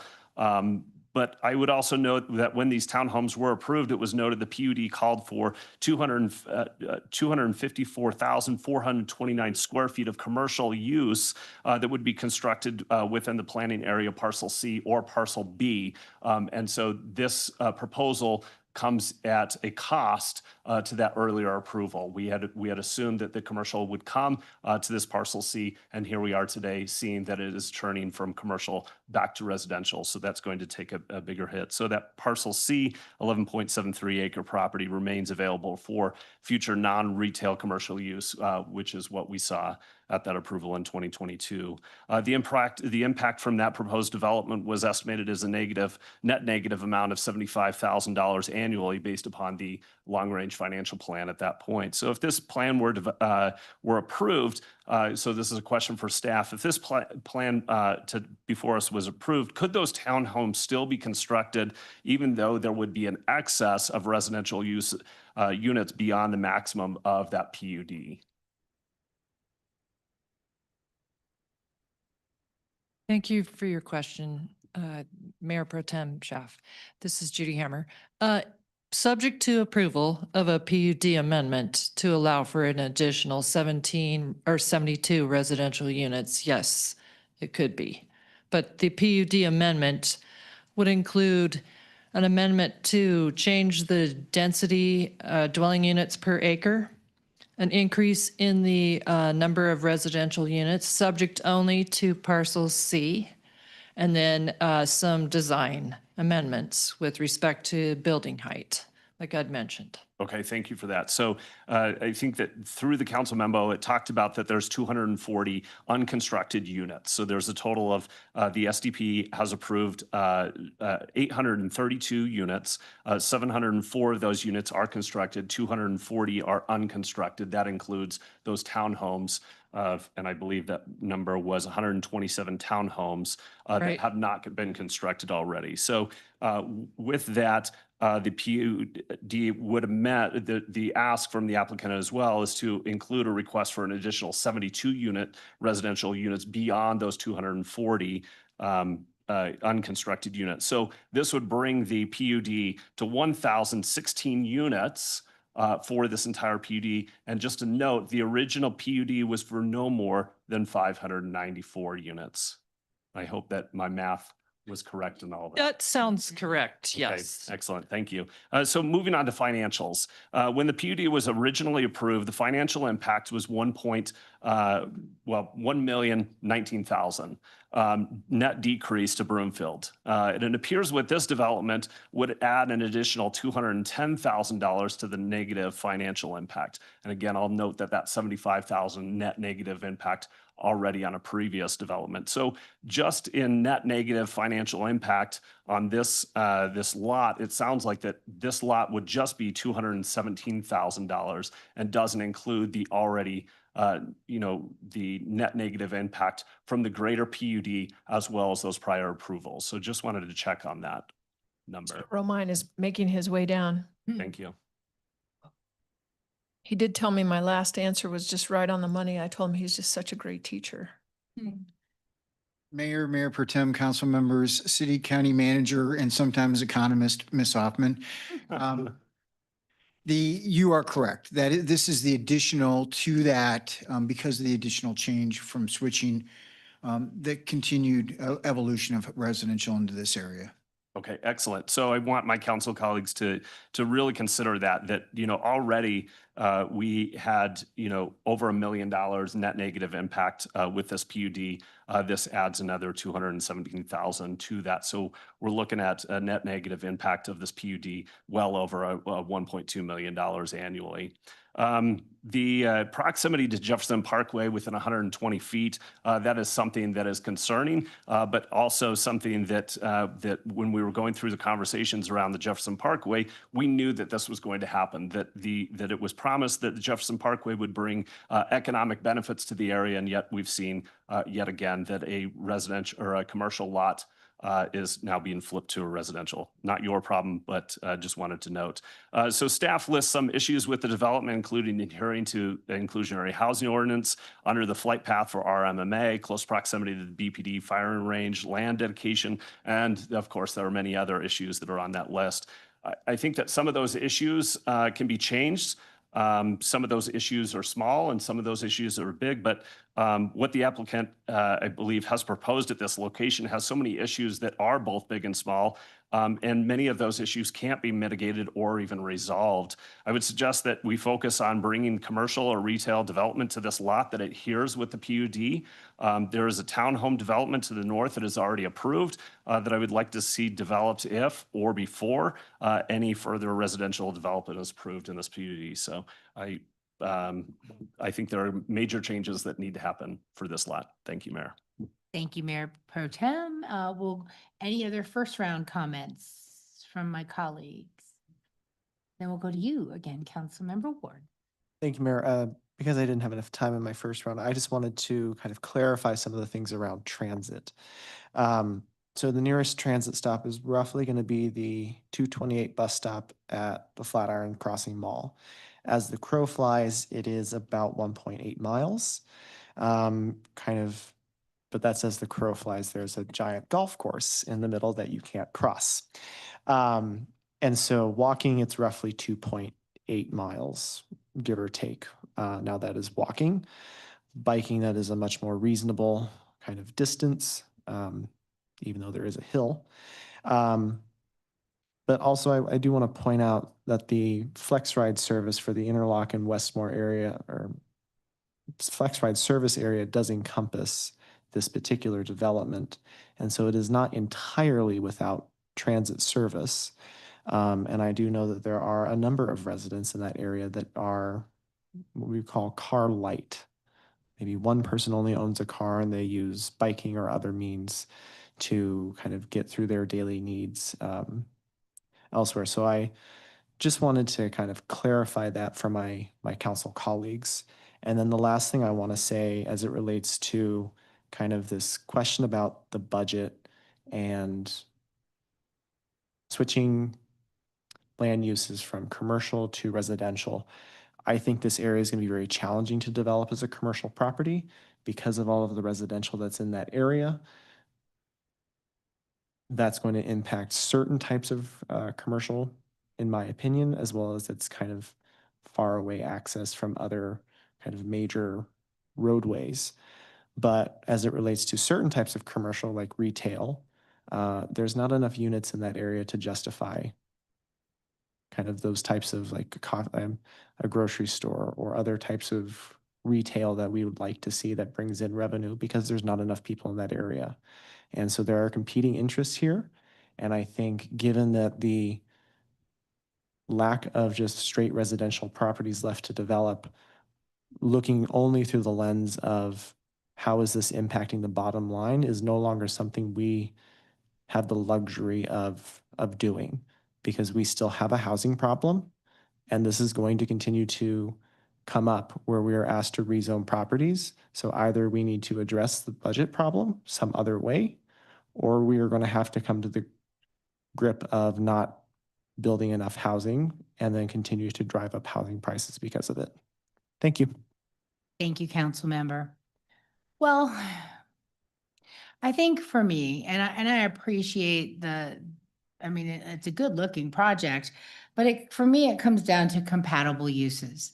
And I ran for office 8 years ago because some people, including the state, thought it was okay to put oil and gas wells 500 feet from homes and schools and parks. And we've had to fight and fight to overcome that state preemption and reclaim our land use authority so that we could ensure quality of life, peace, health and safety for people who want to live peacefully in their homes. And I know that the Rocky Mountain Airport has caused a lot of distress for people living around it. I've had people sell their homes in Skystone, cry to me because they can't sleep. They're woken up all the time. So the airport impact is real. It's not something to dismiss. It caused a very poor quality of life for folks living around it, some more than others. But it definitely makes me think hard about, is it a compatible place for residential use? I don't think so. And that's my personal opinion. The same with the firing range. There's not a lot out there. So when it's quiet, you're going to hear that. And I think that You know, who wants to hear a bunch of gunshots while they're trying to work or relax in their home or be outside? Doesn't seem compatible to me. And so that's what it comes down to me. In terms of our quest to build more housing, I know we have thousands of units that we've approved that are sitting in the pipeline waiting for developers to turn dirt. So that means we're going to be welcoming about 18,000 new residents once all these units get built. Within the next few years, they are going to come online, and we are going to be fulfilling a huge gap. So I don't feel the pressure to approve more units because I'm not seeing them get built. You know, look at all the projects that never moved forward yet. So I think we are doing our part to build housing. We've been a very housing forward council and one of the fastest growing counties in the North Metro. So I don't feel like we're not doing our part. Because I know there's a lot more that's coming online within the next few years. So that's my feedback. I really struggle with the compatibility of the area with residential development, but you've got some good feedback, I think, from my colleagues, and we'll see if you come back with anything else. I hope that was helpful. All right, thank you very much. Now, our next item this evening, I think that's it, right? Yeah, you guys, you can hang out for the next thing if you want. But our next item this evening provides an update from Broomfield's Economic Vitality Department. Council has a copy of the agenda memorandum, which I'll ask our staff to begin the discussion. Mr. Robert Smith, our Director of Economic Vitality, is making his way down to the podium, and here he is. Mr. Smith, the floor is yours. Why, thank you. I appreciate that very much. Give me just a half second here to get combobulated, because at the moment I'm discombobulated. And now I'm more combobulated. Good evening, Mayor and members of council. So happy to be here. I am Robert Smith. That is my actual real name, and I'm happy to be here to give you an update on economic vitality. I don't know if we've got the presentation up on the screen yet. Love to get that up there, talk a little bit about it. I will mention to you that the Economic Vitality Department is one department with two divisions. The two divisions are, of course, economic development on the one side, housing on the other. We did an update of housing a couple of months ago in the summertime and had an opportunity to talk about what was going on in the housing end of the world. Tonight, we're back here to talk about the economic development side of the house. We're not looking for any specific direction this evening or anything like that. We're happy to receive any input you'd love to share with us this evening, but we're not looking for any specific questions on there. So I don't know if that presentation is ready to go. Yes. No worries. Thank you so much. And once it's up, I'll ask you to move to the next slide because that's where I'm at.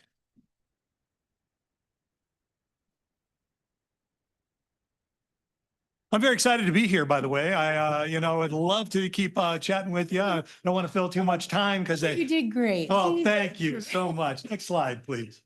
Well, there you see right over there, the way in which the economic vitality banner is over the top, two different divisions that we're going to talk about there. And then here are 8 of the people of whom I am most proudest on this planet. Those are the small but mighty members of the economic vitality team. I've mentioned to you before that I believe we're the second smallest department in the city and county of Broomfield. Mr. Bernie Block has the gold medal in the smallest department category because he's the one-man department, but we have 8 folks that are very passionate, enthusiastic, and work hard every day on those 2 areas, the housing and economic development. They're all holding on to posters which have circles on them. Those are what we call the circles of focus or focus circles. And I'm going to talk a little bit more about what those are in there. If I inadvertently call them the Pokeballs, it's because they sort of look like Pokeballs from the Pokemon cartoon. And they actually have a somewhat similar function. As we were figuring out all of the things that we do, we wanted to be able to put them into convenient categories or be able to identify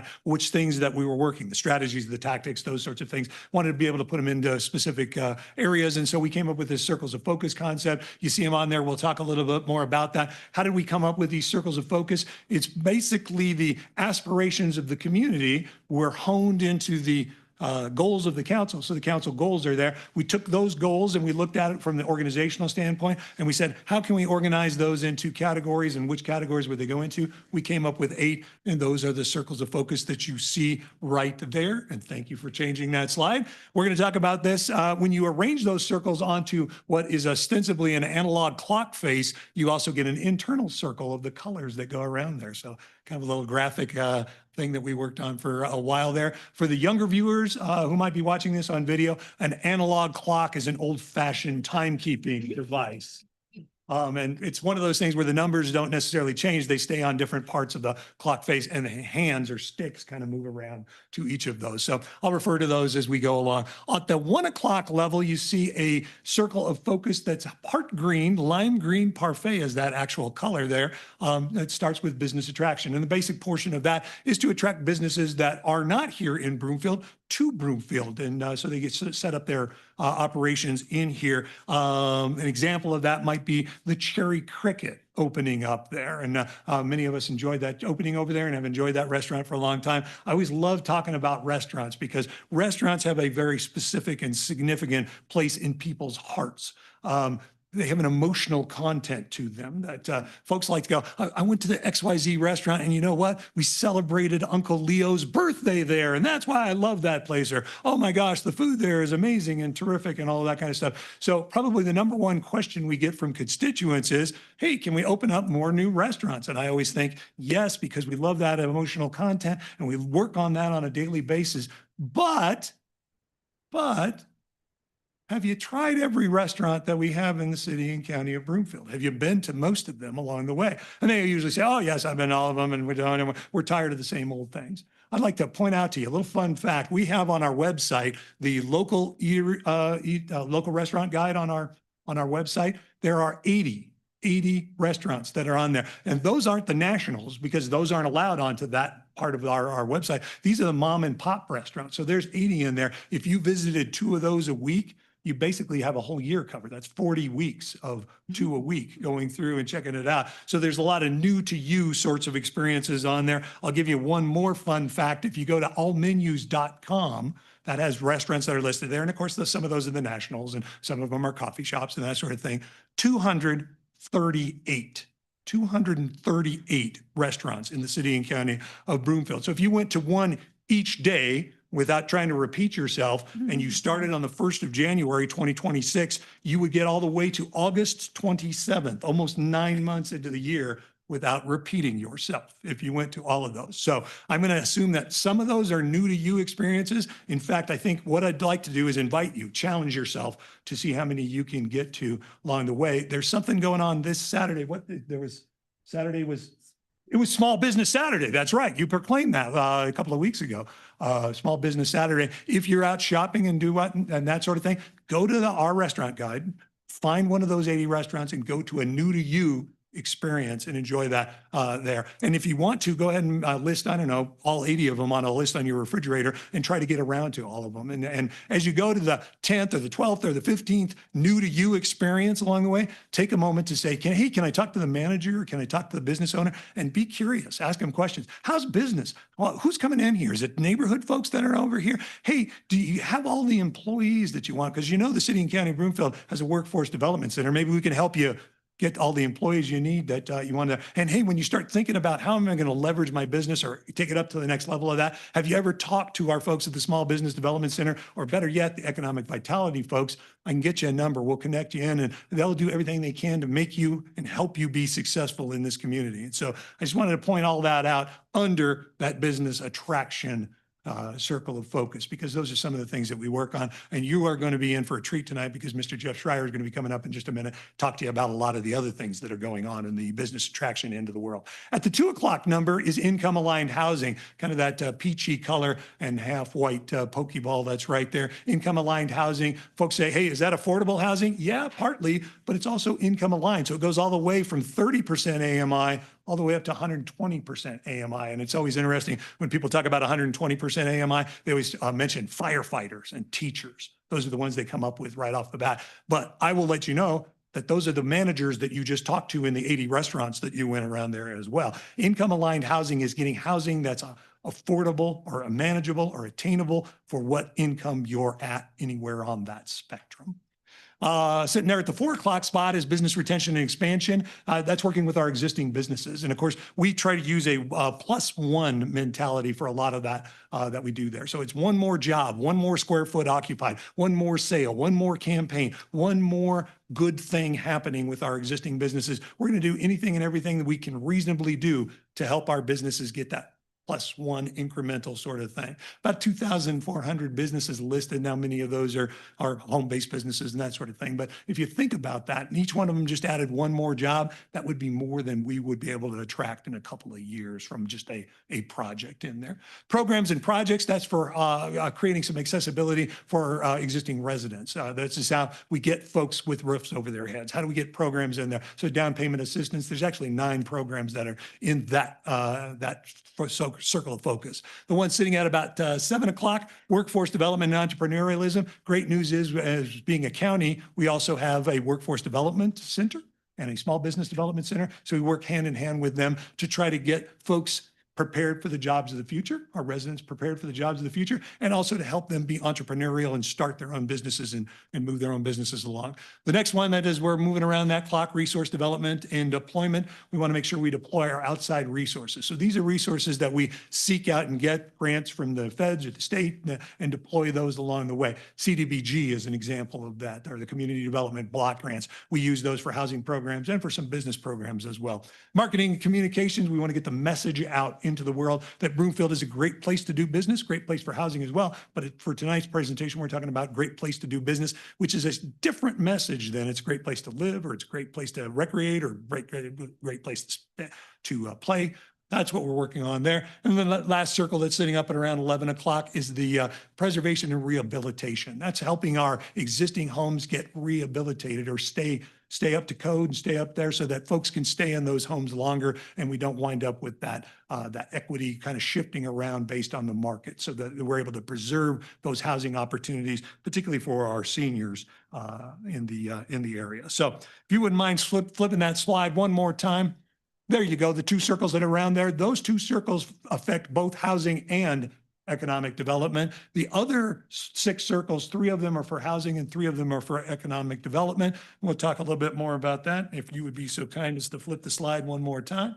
There you go. We've got the ones with the big gold rings around them. Those are the business ones. Those are the ones we're going to get a little bit of an update tonight. So business attraction, business retention and expansion, and of course, a little bit on the workforce development and entrepreneurialism. So as we spend a little portion of 2025 working on what we call our strategic and tactical plan, I'm holding it up in front of you. This is 2025. We basically wrote down the things that we were doing and being successful in getting outcomes and measurements on it. The direction to the staff was, hey, we're not trying to invent new things. We're just trying to capture that and put them in the Pokeballs in the correct place so that we have the strategies and tactics in there, and we want to make sure that we're true to those goals, true to those aspirations as we implement throughout the year. It's an internal plan for our staff, and we use this to guide ourselves through this. We have a team meeting every other week, and every other week we talk about one of those strategies or one of those tactics or one of those things, so that this never gets dusty on the shelf in there.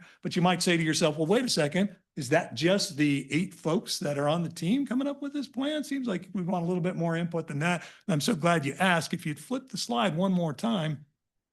There it is. We have what we call the advance in November the 5th, and you can see some pictures of that. Those are lots of folks helping us out with that. The reason we call it an advance is it's a lot like a retreat or a planning retreat, but we don't retreat. We only advance. We only go forward. We don't go backwards on the thing. That's why we call it the advance. And so at the advance, we had 60 folks from the business community, the housing community, city staff, all kinds of folks giving us input. We stress tested these plans. We stress tested these tactics. So we say, are we doing the right things? What are we getting right? What do we need to do more of? What do we need to do better? And as they refine that, we're honing all of those community goals, through the council's community goals, all the way down into the Pokeballs, all the way down into strategies, all the way down into tactics. And then we use that to implement every year. And we got 68 folks contributing to that. I'll show you a list on here, which is on the next slide. The goal is not to read all of those or to do that. Pick one or two that you might find out there, but those are 60 folks who gave us their input.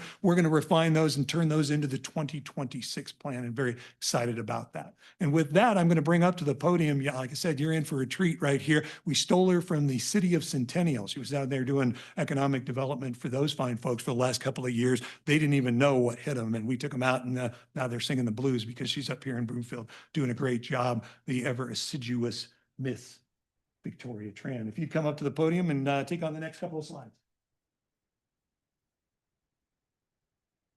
Hello, everyone. Victoria Tran. Thank you so much for having me here today. Today, I will be talking about business retention and expansion. In short, business retention and expansion is supporting and helping grow our local businesses. So who are those local businesses? Well, all of them. Honestly, ideally, we would be touching and interacting with all of our local businesses, helping support them and grow them, but that would be extremely difficult. And so under this WHO graph is our targeted list, a focus list actually, and it helps us really narrow down who we would like to target.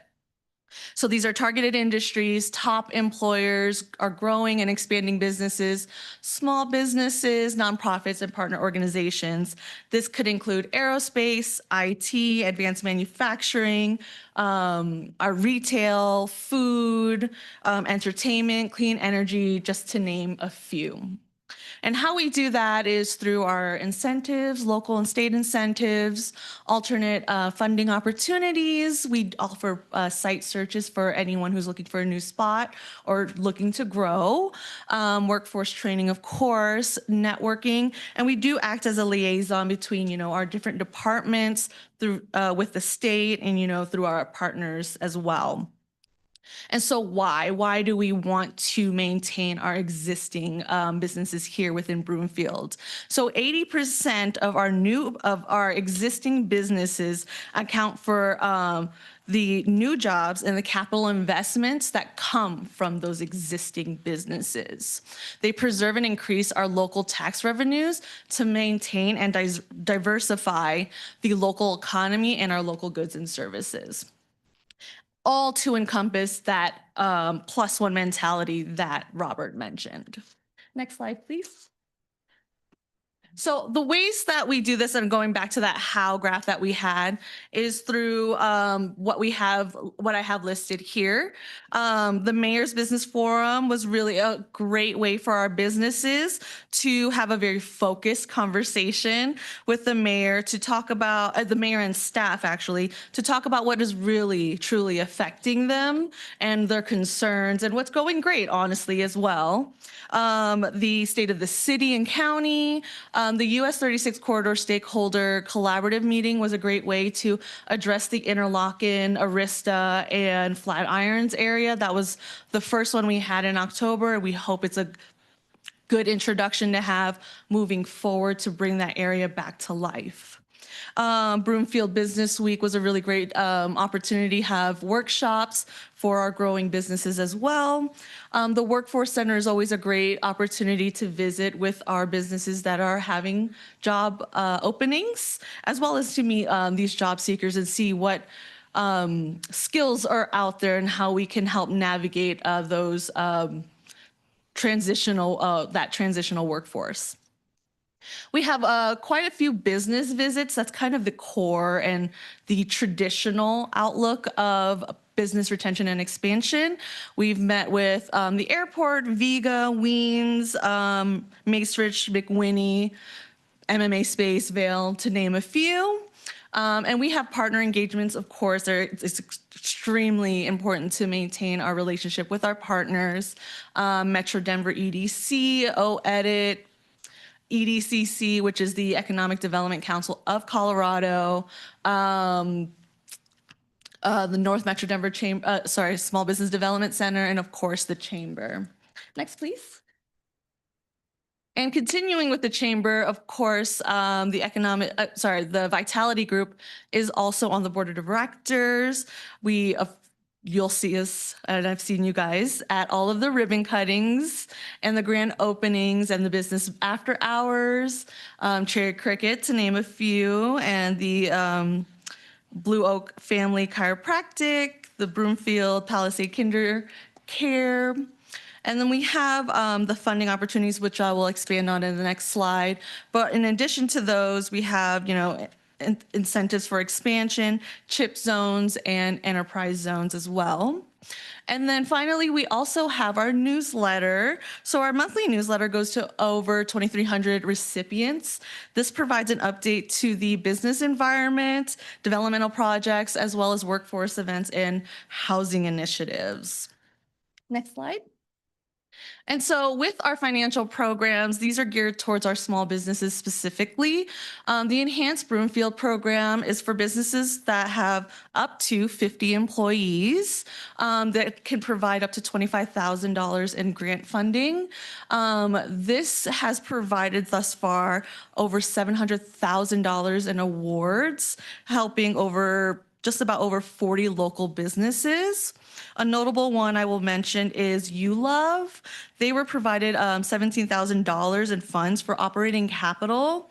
And today, now they're selling in King Soopers and Targets across Colorado. So that's really exciting for them. And then the Entrepreneurial Micro Grant is for businesses much smaller, up to 5 employees with just a single location. It provides up to $5,000 in support. This one, we've provided up to $24,000 in awards to about 6 local entrepreneurs. One being notable is Quarterzone Printing. We provided them with $5,000 in startup costs and for their business inventory and marketing. And today, we actually had a business meeting with them this year. They're looking to purchase a larger facility right now, not lease, purchase a large facility to double their operations. So this only shows how extremely valuable these programs are to support our small businesses and how council has supported, like the continued support that council has had to these small businesses is extremely valuable. And we are extremely thankful for you guys and your support. With that, I will turn it over to Jeffrey Schreier to talk about attraction. Perfect. Thank you, Victoria. Next slide. So I'll be talking about business attraction. And when we talk about business attraction, there's kind of two facets that I want to talk about. So one is the development side, and the second is the attraction itself. So I want to talk about the development side is because first we have to create the new commercial space in Broomfield for businesses to come settle here. And then we're able to fill those spaces with new companies. So these first couple slides are going to talk about that development piece, that development support. So how do we support development here in our department? Some of the ways that we do that is one, we attend pre-application meetings with the planning staff, with our utilities and other folks to take a look at these ideas as they come in their kind of nascent early days and take a look and say, here's what we're experiencing and seeing, because not all of these developers are in the Broomfield area often. Some are out of state, so they don't know the ecosystem here. So we talk to them about, what are the things that are going to make this attractive? What are the types of businesses that we see often? So, looking at the amenities that you're going to want to have, looking at the amount of space that you're going to want to be divisible to so that somebody can move in here, based on kind of what our bread and butter is, which is what I'll show you on later on. Next, we discuss market needs with developers. These are one-on-one meetings. We talk to them about, again, those things. What are we seeing in the market in terms of the size of businesses coming to Broomfield, the size that businesses here are growing into, so they have a sense of what they can kind of tailor their development to. Next, we act as a staff liaison to developers and construction crews throughout the land use and building process. Sometimes developers and construction crews don't always speak the same language as planners. And so maybe they get off track on something, don't quite understand it. We can help them kind of bridge that gap and see both sides of the coin and help, bring all those groups together, talk it through, find that creative solution. It's not something that happens often, but when it does, it's great to just be able to get them all in a room, help work through that and keep everybody on time, on budget with their development. And then when appropriate, we support new projects with CCOB investment. We've had some business development agreements or business support agreements and development agreements that have come forward in front of you all in the past 4 years that I've been here, that support businesses coming into Broomfield or support developments so that we can have new businesses move into Broomfield. They're just a way to help fill that gap that somebody might have where they can't quite make that transition to Broomfield. And so that's what we're really looking at doing with those investments. And we see them as investments because that money that we're, reimbursing to them is an investment. We're getting new taxes out of that we wouldn't have gotten had that space sat empty or that land sent unbuilt. So that's why we see it as an investment and refer to it as such. Next slide, please.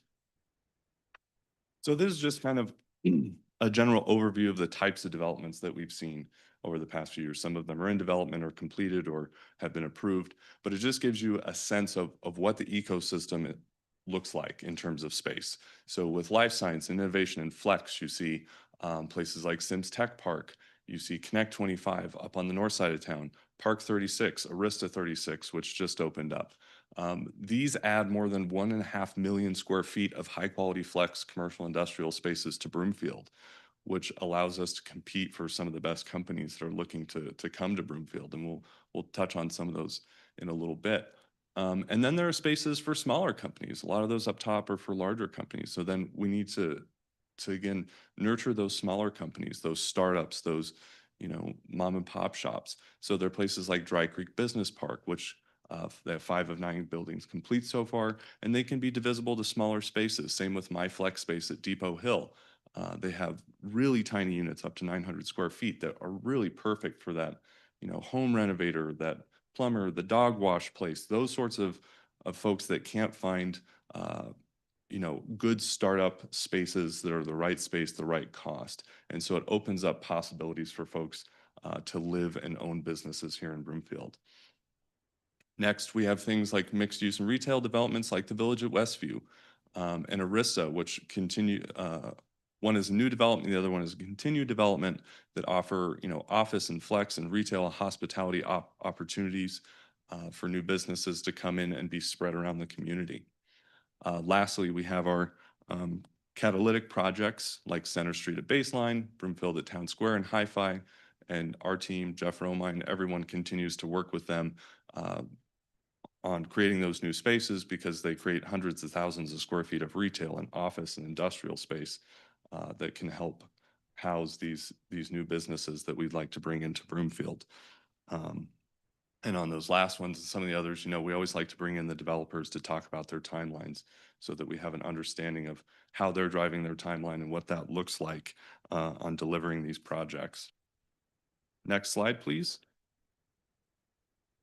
So moving from that development aspect to the attraction aspect. So talking about some of those tactics we take on attracting business and creating a good business-friendly ecosystem here in Broomfield. So the first is we create relationships with brokers and site selection professionals so that when they're looking at Broomfield or looking at Colorado, we can bring them to the right sites for the companies that they're representing. We utilize, again, investment agreements to secure and support new businesses.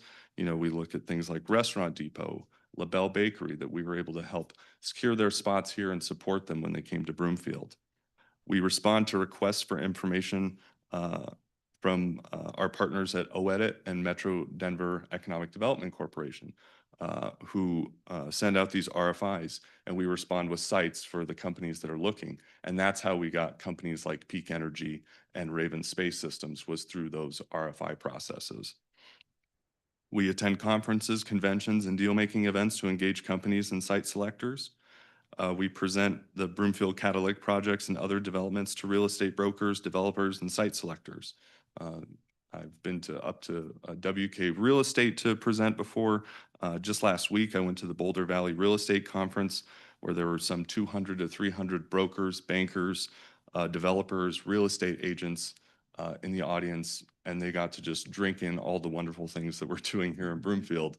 So it was great to be able to get all of those attractive things that we're doing out in front of their eyes so that they know that their clients can find space here in Broomfield, and if they're looking to develop, that we're a great space to do so because we have so much good momentum. Next, Broomfield participated in the Colorado Bioscience Association Colorado Hub for Health campaign. So this was a campaign that was undertaken at the state level. We partnered with the US, what we call the US 36 Collaborative, which is a collection of municipalities like Westminster, Boulder, Lafayette, Louisville, Superior, ourselves, because we could present a very strong face as a collaborative and help put ourselves out there to the entire United States through this program and show that our corridor and in Broomfield, we have space for these bioscience, life science companies that can make a home here. Last, our team evaluates gaps in the market and develops programs to create momentum. So one of the things we did and we brought in front of you was the chip zone. We were the third municipality to create a chip zone in Colorado, and that's something that we market and talk to our brokers and others about to help bring in semiconductor and advanced manufacturing companies to Broomfield. Next, we just finished the evaluation or the redesignation of the enterprise zone here in Broomfield, which offers different tax credits and incentives to companies looking to locate in some of, in particular, older parts of the industrial areas. So that's a great way to help attract companies is by utilizing the enterprise zone. Last, we've been marketing the newly created Restaurant Incentive Program, which is a program that we tailored with feedback from you all and funding from you all to look at reimbursing portions of interest rates for restaurant groups and concepts looking to come into Broomfield. We felt that that was a good way to help free up money in those early stages for restaurants and concepts that come into Broomfield so that they can continue to spend money in those early hard years on marketing and other capital costs to really support them and show that, you know, they could have a more affordable opportunity here in Broomfield. With that, can we go to the next slide? And then these, I won't read these off, but these are just kind of a selection of notable primary employers that have located, expanded, done lease renewals here lately, just to give you a sense of the kinds of companies that we have here in Broomfield. They span a wide range from food and beverage to quantum, to aerospace, to defense, to 3D manufacturing. So we have really a lot of different things. And also note the size, and that's what I was talking about earlier, was making sure we have the right size of opportunities and offerings for everybody because there's such a wide span. But we really are we see a lot in that lower kind of 7 to 20,000 square foot. That's kind of our bread and butter. That's why we got companies like Peak Energy and Raven. That's just a really big spot for us. But then there are things like, you may have seen the headline recently that Tri-State Generation and Transmission Association purchased the 370 Interlochen. That's 152,000 square feet of office. So there's still some of that bigger movement happening as well here in Broomfield. Next slide, please. And then we just wanted to highlight some of the restaurants and retail shops that have come in as of recently. We have, big ones like Cherry Cricket, LaBelle Bakery, My Moon Restaurant, Restaurant Depot they've gone vertical with theirs. And then in Flatiron Crossing, they're really a big momentum maker for Broomfield that really help create a good big name for Broomfield to help catch higher caliber tenants. So you see folks like Lego Store, which big grins from Economic Vitality team on the ribbon cutting there. Anthropology, we have Pindustry, Lululemon expanded, those types of folks. So really just a lot of good momentum there, and we love seeing what we can do and what we can bring into the future. So with that, that is the end of my presentation. Thank you all. Which brings me back to me. Doesn't Jeff look really professorial tonight? He's got, does. not everybody can rock a bow tie like that. That's all. Jeff can't take all the professorial days. We got to have different folks looking that way. That concludes our presentation. We're of course happy to answer any questions you might have. Jeff only touched on it for a moment. I just wanted to make sure we reiterated those catalytic developments. Those are the big ones that you hear about. And we make sure to bring in those developers who are driving those timelines to talk about that. So for example, the second biggest question we get after restaurants is generally, what's going on with the Broomfield Town Square or Town Center or Town Square, excuse me, thing there. And of course, the last time they were in, they talked to you about that they were hopeful that they would be doing construction permits in 2026 and be under construction in 2027. That's what they said. That's what I'm going to tell you that they said. And we bring them in just to make sure that they come here and talk to you and tell you about what's going on there. So I did want to mention that as the touch-off point. So with that, I will wrap it up. If I'd be happy and staff to answer any questions you might have. Well, that was wonderful.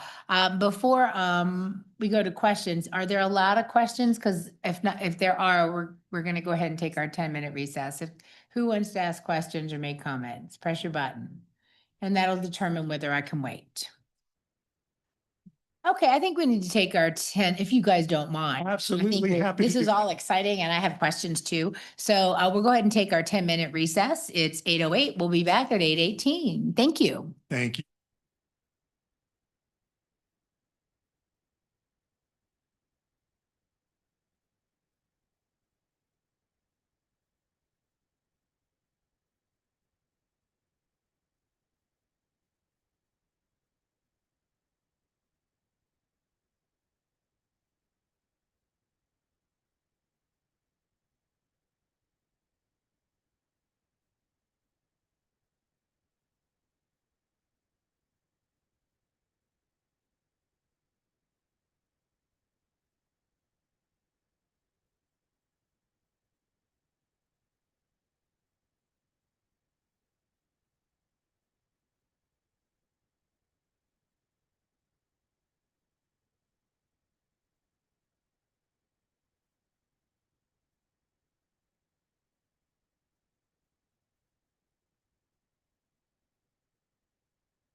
Oh. Welcome back. We're going to continue with our economic vitality and development update, and we're going to go to council questions and comments next. First up is Councilmember Henkel.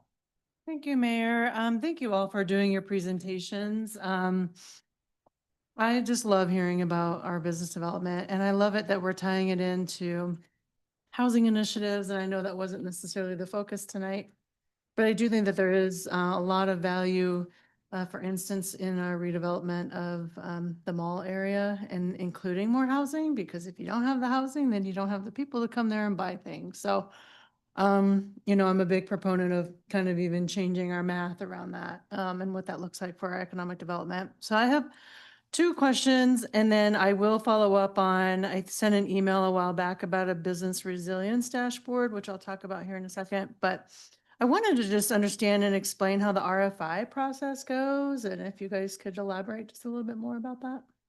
Sure. Certainly. So there's two main partners that we have with those, and that's Office of Economic Development and International Trade, and then Metro Denver EDC. So how that works is they will get a site selector or broker or company directly that's looking at coming to Colorado or multiple states. And so they'll let one of those two entities know. They work together. So generally speaking, it's usually a joint project from those two. They'll get the details about the company, like how much square footage they need, how much power, how much water, those sorts of things. And then they'll send it out across the state to their economic development partners at the local level. So like us, for instance. And then we get those in. We don't know the company. It just has a project name, like one that I'm working on now is Project Ladybug. No idea who the company is, but you work on that and we look through to find sites that fit their needs. So we're kind of doing that search for them. We talk about the local incentives that exist. We talk about our enterprise zones, depending on where the sites that we select that best fit are. And then we return that to OEDIT or Metro Denver EDC as a part of a larger packet that they then submit to the searching party.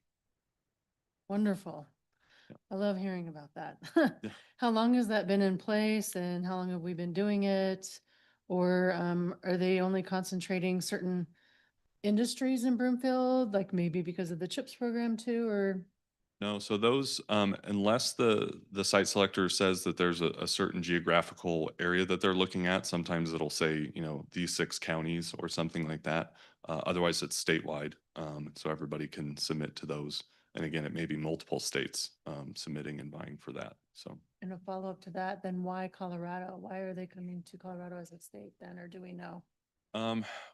Well, I mean, generally speaking, we can say, you know, incentives matter a little, but we aren't as heavily incentivizing as other states are able to, Texas and others that just have different programs with more funding, especially at the state level.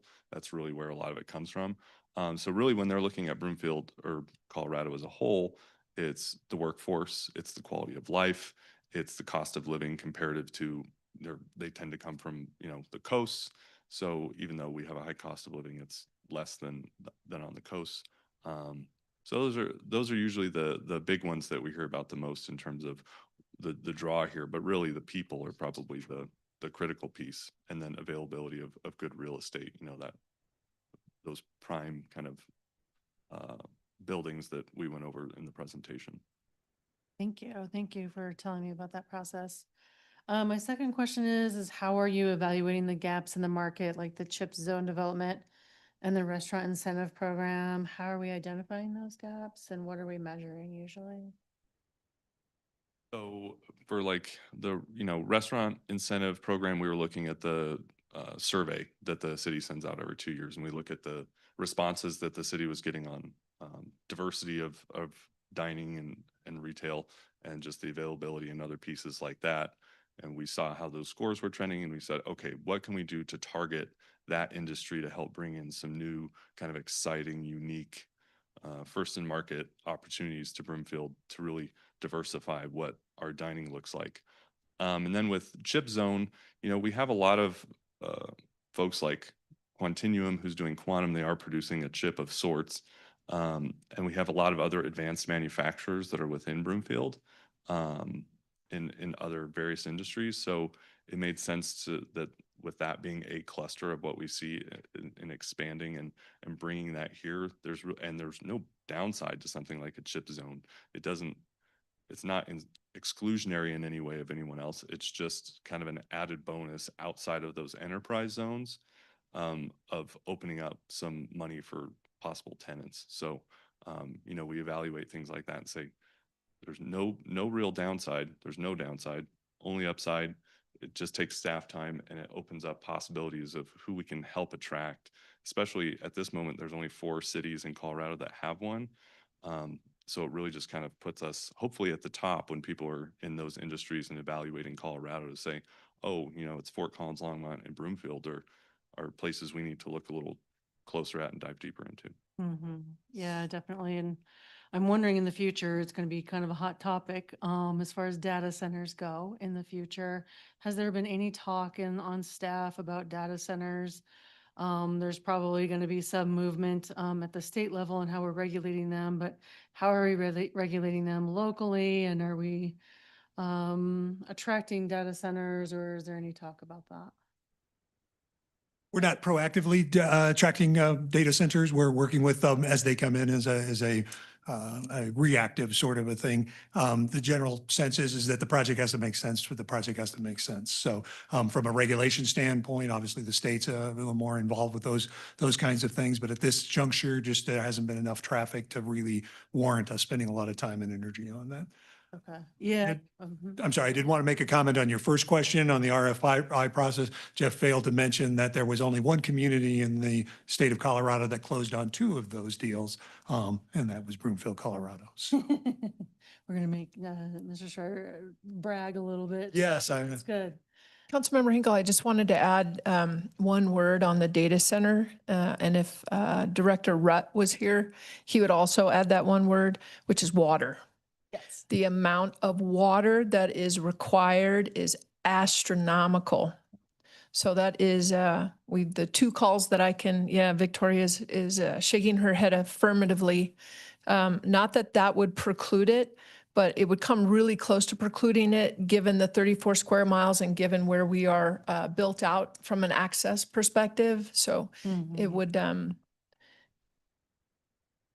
I don't even know if you could really enhance it enough to be something that would be enticing, but I sure appreciate the diplomatic answer, Mr. Smith. You're welcome. Yeah, and I wonder how much like state preemption that would be and how we have to really watch that and keep an eye on that. And we know that we're all for local control over oil and gas, land use, everything. So that's something that we have to really just keep a close eye on for sure.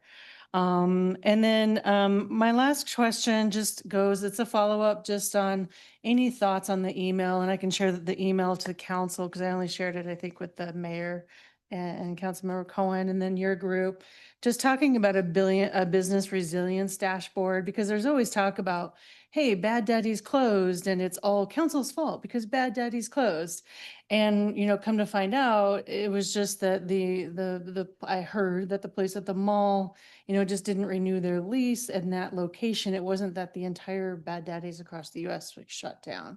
So, to avoid any sort of hearsay, and we can't answer everyone's questions in the business community, but I would like to see some sort of resilience dashboard that's helpful for the public to know, because it sounds like we are tracking quite a bit. That whole folder or notebook, I think we would love to compile that maybe into some sort of dashboard where we are following, sales tax trends, foot traffic, monthly business closures and openings. Let's celebrate the openings as well, even in a data sense, and showing our community. And then vulnerability scores, if there's any vulnerable areas that are have specific burdens, like I do talk a lot about on Highway 7, there's about 7 different metro districts or, special districts out there that they're really kind of suffering under. And then their owner of the entire property lives, I believe, in Florida or something. And so they're not really hands-on on what's happening there, which is just sort of an aside. But in employee retention rates, rental rate increases, just something that we can kind of track. I know that other cities do this. I know it would be a heavier lift than what we're probably used to. So it isn't something that you can happen to address overnight, but compiling that into something that is, we're tracking, we're measuring this sort of, KPIs generally for our business community. So thoughts on a resilience dashboard? In general, it's our goal to try to put data into the hands of folks to help make decisions in those areas.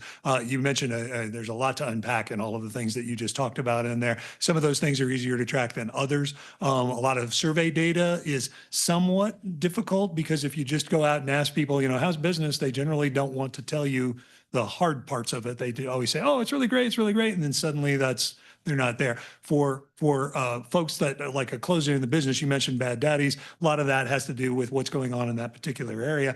Construction is going on at the mall, which is difficult for the restaurants on that side of the mall to work with. So as the leases come up, they make decisions based on where they can go and how they can do it, and hopefully they'll be back into town. But being able to determine what that data is real and how valuable it can be and where it goes, we're constantly looking for ways to get that done. So as far as making a dashboard out of it, that's certainly a way to get something done in there. And we're happy to take a look and see, can we do it given the resources that we have available to put it out there? Absolutely. Even something small, like 3 data points that you guys are keeping track of, and then maybe every year we're adding more that we can just, keep track of. And all of those stakeholders that you listed on there are really amazing.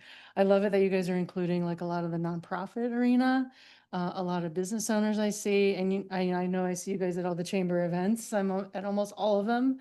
And I think it's just really important to have that synergy between everyone and that good communication. And so I just want to applaud your group for that and really making sure that you guys are including everyone and that they do have a voice at the table and you guys are identifying those gaps. So Thank you very much. Appreciate that. As you know, I've been here about a year and I came here because Broomfield gets it.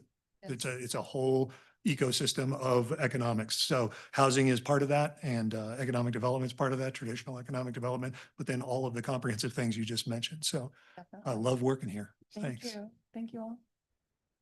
All right, thank you very much. Councilmember Wynn. Thank you, Mayor. I just want to say, very impressive work you guys have done. you. I mean, this year has been fantastic. Yeah, I mean, Trey Cricket, Legos. I even appreciate the Pokeball references. Thank you so much for that. Things are looking really good for Broomfield. I'm a firm believer that quantum, AI, the data centers, I mean, these are the things that we should be focusing and drawing in, and they are coming in here. And so I guess the question is, and you guys have already touched this on a couple times, but why is Broomfield so appealing right now compared to the rest of the North Denver Metro? Oh, that's a great question. I'll take a shot at answering it, and then I'll ask my colleagues if they have something to add to that. But I would just say that Broomfield is uniquely positioned between a lot of the academic work that's going on in Boulder, right along the highway, and we have access to the metro area as well. We have great opportunities from a real estate perspective. And we also have a pedigree, if you will, or a history of working with cutting edge companies and whatnot. Interlochen, while it's a little long in the tooth, is always been a hub for innovation in the state. So the opportunity to be there, and we still attract great companies that are in there. We're going to leverage that as much as possible. And I would say those are some of the things that really make it worthwhile. You need to add anything, or you want to add anything? Yeah, I would just echo my earlier statement on workforce. And when you look at Broomfield's data on graduate degree holders, undergraduate degree holders, we're above the state and national average. And so I think that's something that just tends to grab folks when they're looking at the state and looking at the Front Range.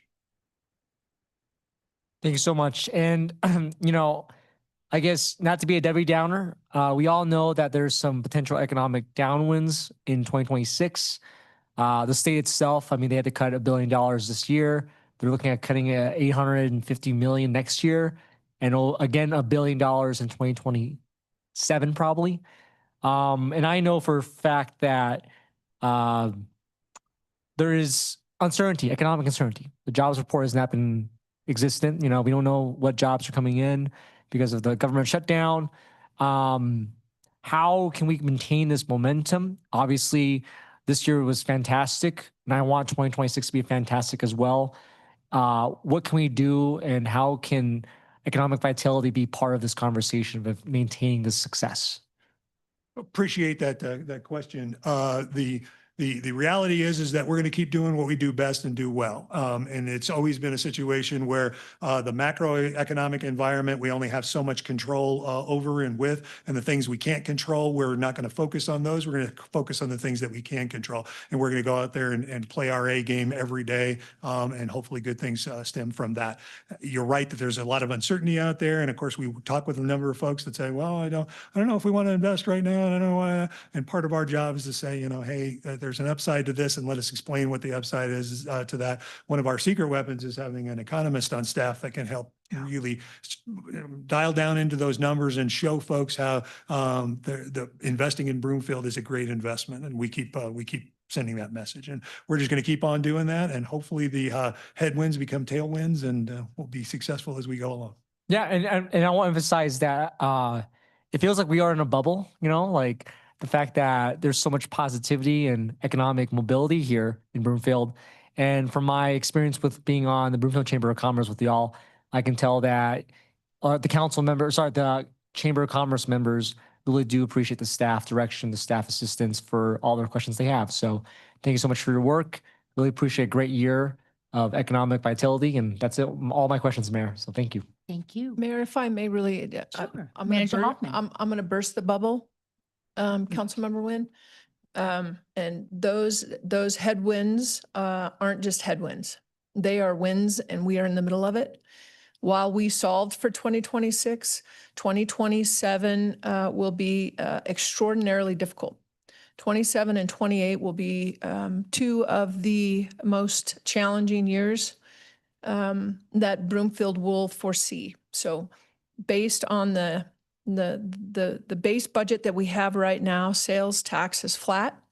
We do not foresee a volume increase until late 2028 from Flatirons. And we have to keep in mind that those business development agreements that are up north have committed the majority of sales tax and property tax. We know that from the legislature last year, the overcorrection regarding the property tax, as the mayor sitting on the tax committee, we have 3 different level pieces regarding property tax, not only from the residential, but primarily from the commercial, going from 29 to 27 to 25. That is a monumental decrease when you couple that with the assessed valuation also decreasing.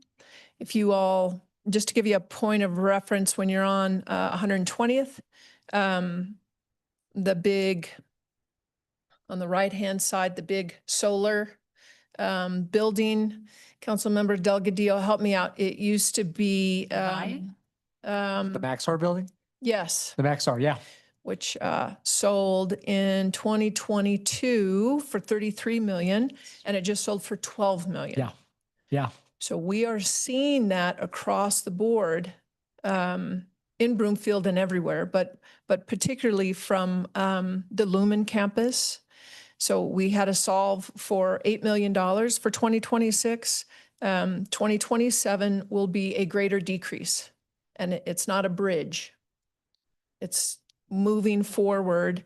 It's a fundamental structural, much like the state. Yeah. We need to make structural modifications that will carry us through. Manager Hoffman, I want to thank you so much for that. I personally have that feeling as well, that there is going to be, again, strong headwinds. And of course, my concern, of course, is just snowballing.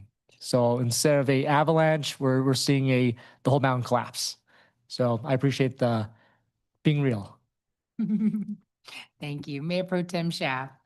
Thank you, Mayor. So I appreciate you bringing up the headwinds and tailwinds. I'm glad to see, RMMA was a part of that advanced conversation. I think that, even with our previous issue, we talked about the challenges that come with the airport being a close neighbor. We also see the economic benefits that we get from RMMA being a close neighbor. So I appreciate them being a part of that conversation. So I'm curious, so there was a slide that you had up here regarding business retention and expansion. It talked about the who, the how, the why. And I'm curious, how are we tracking to ensure that each business is connected with CCOB to ensure we know who the who is? A number of ways that we're doing that, but one of the things that we use as a key actor is sort of an area. Because as I mentioned, 2,400 businesses, 3 folks working on it, tough to get around to everybody. So we look at those key indicators. So big businesses, small businesses, we put those into the bucket, start doing the visitations and understanding where they're at to make certain that we're there. And we're also looking at a diversity of industries. When we talk about diversity in our world, a lot of that has to do with the small and the large, the folks that are in high tech and the folks that are in extremely low tech, and how do we get a representative sample from all of those folks. So it's basically by identifying what the folks that we need to, so that we have representatives from all of those sectors and those industries, so that we can best respond to as many of the folks that are in our community as possible. Okay, and then I'm sure that there's, so once we understand the who is, then, wanting to make sure that we're spending enough time with them to figure out the how can we support them to continue to remain in Broomfield, but also how to expand in Broomfield if that's a desire. How are we going through to ensure that we are finding out that how to help them expand and retain in Broomfield? Part of it is being relentlessly optimistic. That's one of our slogans that we work with. We're relentlessly optimistic in terms of trying to find ways to make those things work. We're also very versed in all of the connective points where businesses can be successful. We know that many businesses are successful when they have a mentor that works through that. We know businesses are successful when they have access to programs that help them do better business. And so we know where those are, and we can connect those in. And as we're having those conversations, we determine the best way to connect them in with the things that make the most sense for them. When you ask, how do we spend enough time with them and whatnot, we spend as much time as we feel we absolutely can. And so sometimes we're trying to add more hours into the day, but a lot of times we're saying, okay, how can we most effectively work with these businesses to get them from where they are to where they want to be? Okay. And then you had mentioned, for instance, council members going to a restaurant and talking with the manager there. How best can council members support your work, especially with those small businesses within Broomfield that make up such a large part of our economy? But as you interact with those fine folks, have them interact with us. If we haven't touched them, then you let us know who those folks are, and we're happy to reach out and work with that. We get a lot of suggestions from folks that say, hey, I was talking to the manager at this place and they said this and this and this. And so we work with them and try to figure out what they need along the way. And we try to be everywhere all at once. It's a tough job to make that work all of the time, but that's what we want to do. So as council, it's really being connected with the community and looking for ways to be connected with the communities in ways that perhaps you wouldn't normally be connected. That's why I mentioned those 80 restaurants in there. If you haven't been to all 80 of those restaurants, taking a moment to be in some restaurant that you've never been in before and ask those folks, what are your concerns? And are you getting enough folks? And do you know we have resources in the county that can help you out? Most of the folks that we encounter just don't have that knowledge. They just don't know that we're here to be assistant. And usually when we start working with them, they're like, oh, well, how much do I owe you? You don't. You've already paid us. We work for the city, and that's how we're gonna help you out with this. So. Excellent. Thank you. And then I really appreciated the how you put those into those 8 buckets. But one of the pieces that you brought up was the development support. And just so happens that I look at the previous item on tonight's agenda, and it looks like, that CCOB investment is a great way to attract those businesses. And the previous project was proposed to give up $217,000 per year of revenue. And so it says, by converting that land use to residential from that commercial retail, and it seems that, perhaps instead of giving up that money, $217,000 a year, that we could invest a portion of that, maybe even just 1 year or, over a couple of years, and utilize it to attract that commercial, that retail business, and create a more financial, future for Broomfield, as opposed to converting that and losing out on $217,000 per year. So, is that a way to think about the investment here in Broomfield, is to really attract those businesses that are going to create a financial sustainable future for Broomfield? Yeah, I like that innovative thought that you had, and thanks for the question. I very much appreciate that. The short answer is that we're able to do math, and we're able to look at the horizon and figure out where those things are. And from a land use perspective, essentially, there's only so much land that's going to be in the city and county of Broomfield, and a good portion of that really has to be used to earn revenue for the city to be able to pay our bills in the future. And so if we do conversions over into things that don't pay our bills, it's going to be tough financial sledding in there. And so that's one of the reasons why we're very diligent as a staff to make certain that the council is aware of that as they take those decisions into place there. So from our perspective, we work in concert with the staff, but we're really very concerned about those kinds of things. How does this play out into the future? Because our future is predicated on our ability to generate revenues to make the community all that the community wants to be. For sure. Thank you. And the last comment that I have is, in terms of those financial programs, the Enhanced Broomfield program, the entrepreneurship micro grant program, I love that both of these are utilizing that CDBG money. It seems like a very appropriate place to be utilizing that funds. And it sounds like that the success that we've seen occur with both those programs has been great for the community. So congratulations on that. That's all I have, Mayor. Did you want to follow up with anything? No, just that we think it's great to spend CDBG money on making the community better as well. So thank you for making note of that. Thank you. Councilmember Cohen.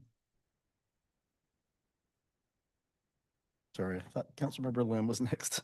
Quick question, the applicant before you referenced, and we heard it before during another concept plan, that these commercial properties can't be developed. There's no demand for more buildings because of the post-COVID environment. But do we have a glut of square footage of flex space and in Broomfield now, or is that true of the region as a whole?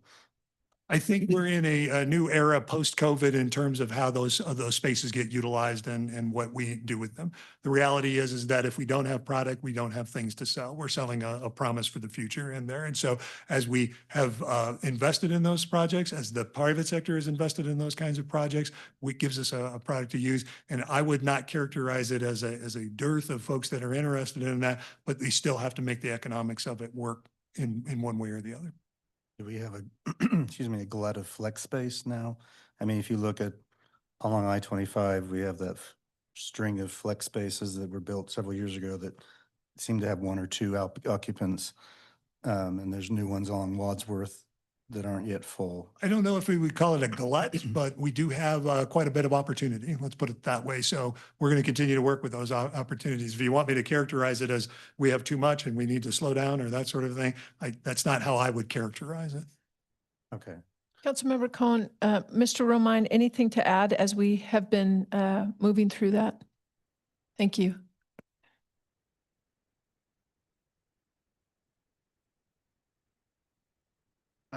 Mayor Pro Tem, council members, Councilmember Cohen. I think the operative word in your question was now. And I think that's the one thing that we oftentimes run into is the market doesn't necessarily run efficiently or effectively at all times. And so sometimes there's an oversupply, sometimes there's an undersupply. What we've experienced is a recent building pattern for flex and light industrial space, as it's sometimes referred to by commercial real estate professionals. But what we've also noticed, and especially even in that area, there are a number of very innovative businesses that have located into that type of space, in Baseline specifically. So as many of you know, we have a company that's manufacturing and developing a trailer that's highly EV oriented and solar oriented.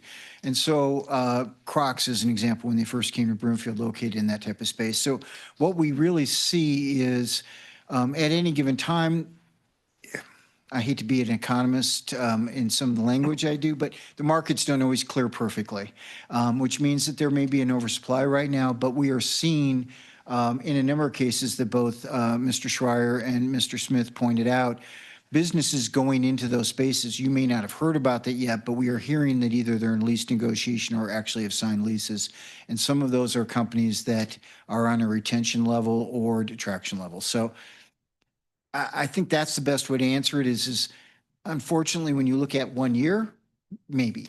When you look at a period of time, which it takes 3 to 4 years to build things and develop them, then we're probably in a more market positive place. Does that make help? The question is, do we strategize? We have people come and say, well, there's not going to get built commercial. There's no right now, so build residential. But maybe the proper approach is, no, the market will change. We'll need that space eventually. And that's sometimes having participated in some of those conversations, the way that I have phrased it, and I'm sorry, maybe this is going back to Mayor Pro Tem's question a little bit, is when a development occurs and comes before council, oftentimes you're thinking about it in a very short period because it's a decision that's before you, and you're thinking even 3 years from now, as the case with the prior one. Whatever is developed there, whether it be residential, commercial, oftentimes I think about it is where are we going to be in 50 years? That building will still be here, or 40 years. And so, so part of council's calculations and consideration is both, is all of that, including where were we going to be in a decade or two. And so that's the difficulty, and that is the challenge for every council member. So I think that's the way that I oftentimes have thought about it. And when I've talked to developers and they say, we want to do this here, one of the things that we've talked, since I've been here, and it's one of those watchwords we used to say roughly about 4 or 5 years ago, Broomfield, yes, but not necessarily there. We always try to find the right place for the right kinds of activity. And that is part of our challenge as staff, because we know that's what council's considering is there are great things, but it may not be at that location. There may be a better location in Broomfield. On the flip side, because the reference was made that interlocking is long in the tooth. So what's the strategy to, well, we saw a refreshment of Flatiron, so that fortunately has another 20-year lifespan at least. Can we expect interlocking to have another 20-year lifespan with some sort of different strategy for the Lumen properties and other properties that are So I'm if it's if I may, I'll start that and I'll either defer to the city county manager or Mr. Smith, Director Smith, because they have probably some additional insights beyond just mine. The first step was to understand the concerns and the issues. The second is to start thinking about it. And so that was what we brought to council back in March, was that both the kind of policy perspective as well as the economic perspective, and then to some degree an inventory. We now have that sense of inventory. One of the things that you heard about from that presentation back in March is just a reminder is many of the buildings, we live with 100-year-old buildings, 50-year-old buildings all over the country. We praise some of them, but one of the things that you always have to be careful about in thinking about buildings is they are not all the same. And what I mean by that is that second part of that presentation was talking about amenities. And so how does it fit within the characteristic of the community and within that marketplace? And so that amenitization is probably what Mr. Smith was referencing, was some of them are not amenitized very well. They have a small kitchen in the basement or a small workout room. And so that may be some of those things in order to bring those forward. So older buildings, whether they be in an urban center or in a suburban area, it's the amenitization that says they're in the right place. And that is all of those things. The amenities are both physical as well as workforce. That's an amenity. And so I'll stop there because I don't know if city county manager wants to add anything or if Director Smith would like to. It takes, we spend a lot of time thinking about that. That is an Achilles heel for Broomfield. And every time Councilmember Cohen, we think we've got it figured out, but when we're on a path, something else happens. So either the administration makes a different decision, and or the tariff costs and or AI related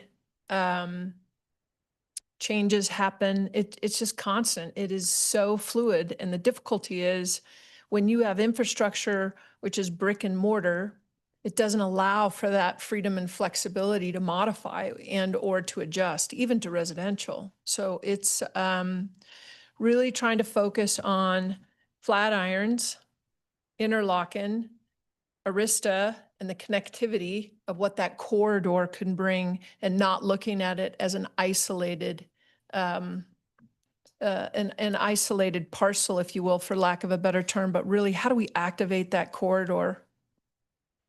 I would be interested in the future, not now, but what tools you may think we need to make that happen, and whether we have them now. Maybe we do, maybe we don't. And finally, one aside and then one last question. Speaking of data centers, I was just in Tucson this weekend, and they're actually debating a data center there.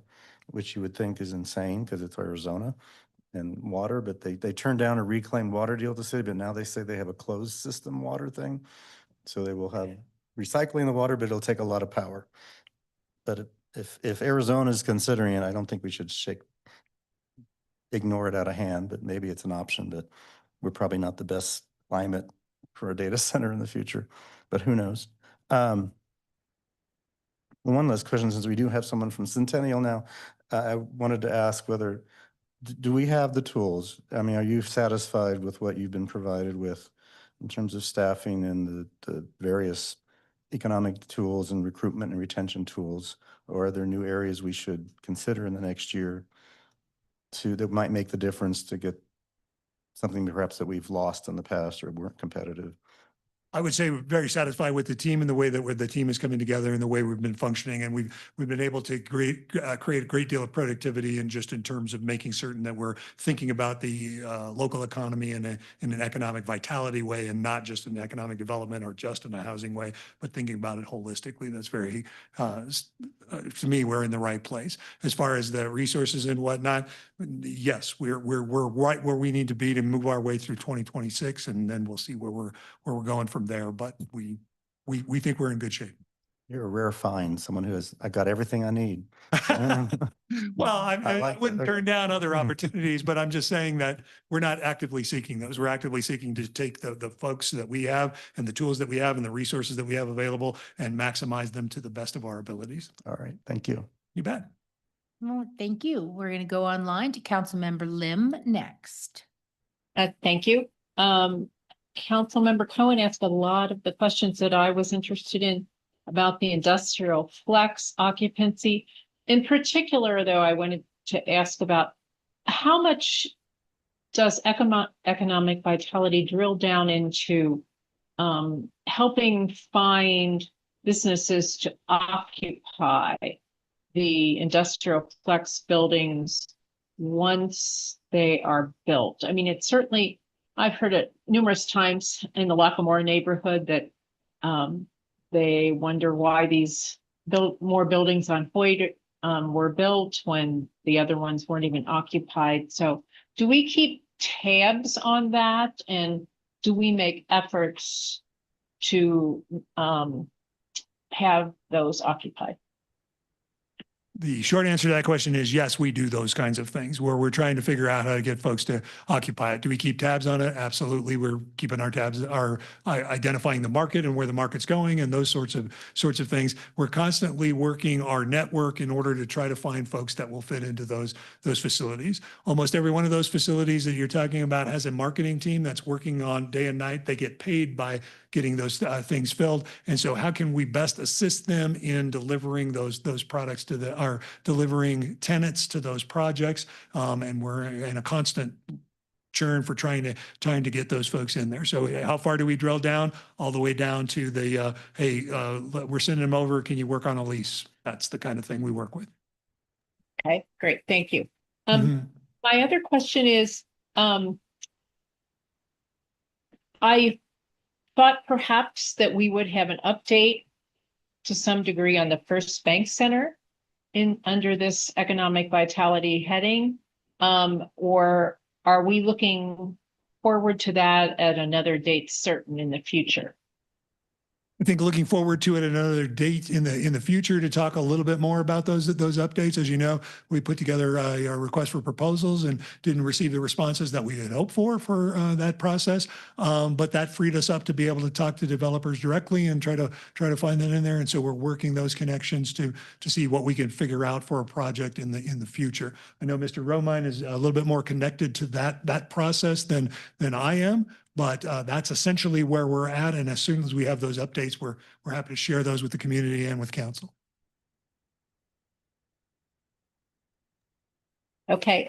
Thank you. I'll look forward to that because that certainly includes some of the questions coming from the community as to the status of that also. So thank you.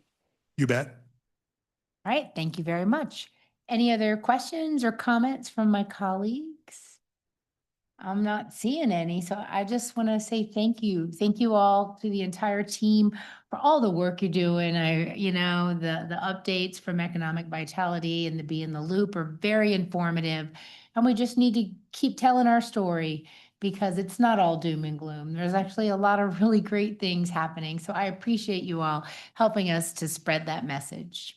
Thank you all. Thank you, and thank you for giving us some time on the agenda. And don't forget, Saturday is Small Business Saturday and Small Restaurant Saturday as well. So Let's shop go and talk. local, everyone. You bet. Well, that concludes the agenda items for this evening's study session. Is there any other business to come before the council from my colleagues or staff? All right, seeing none, the study session is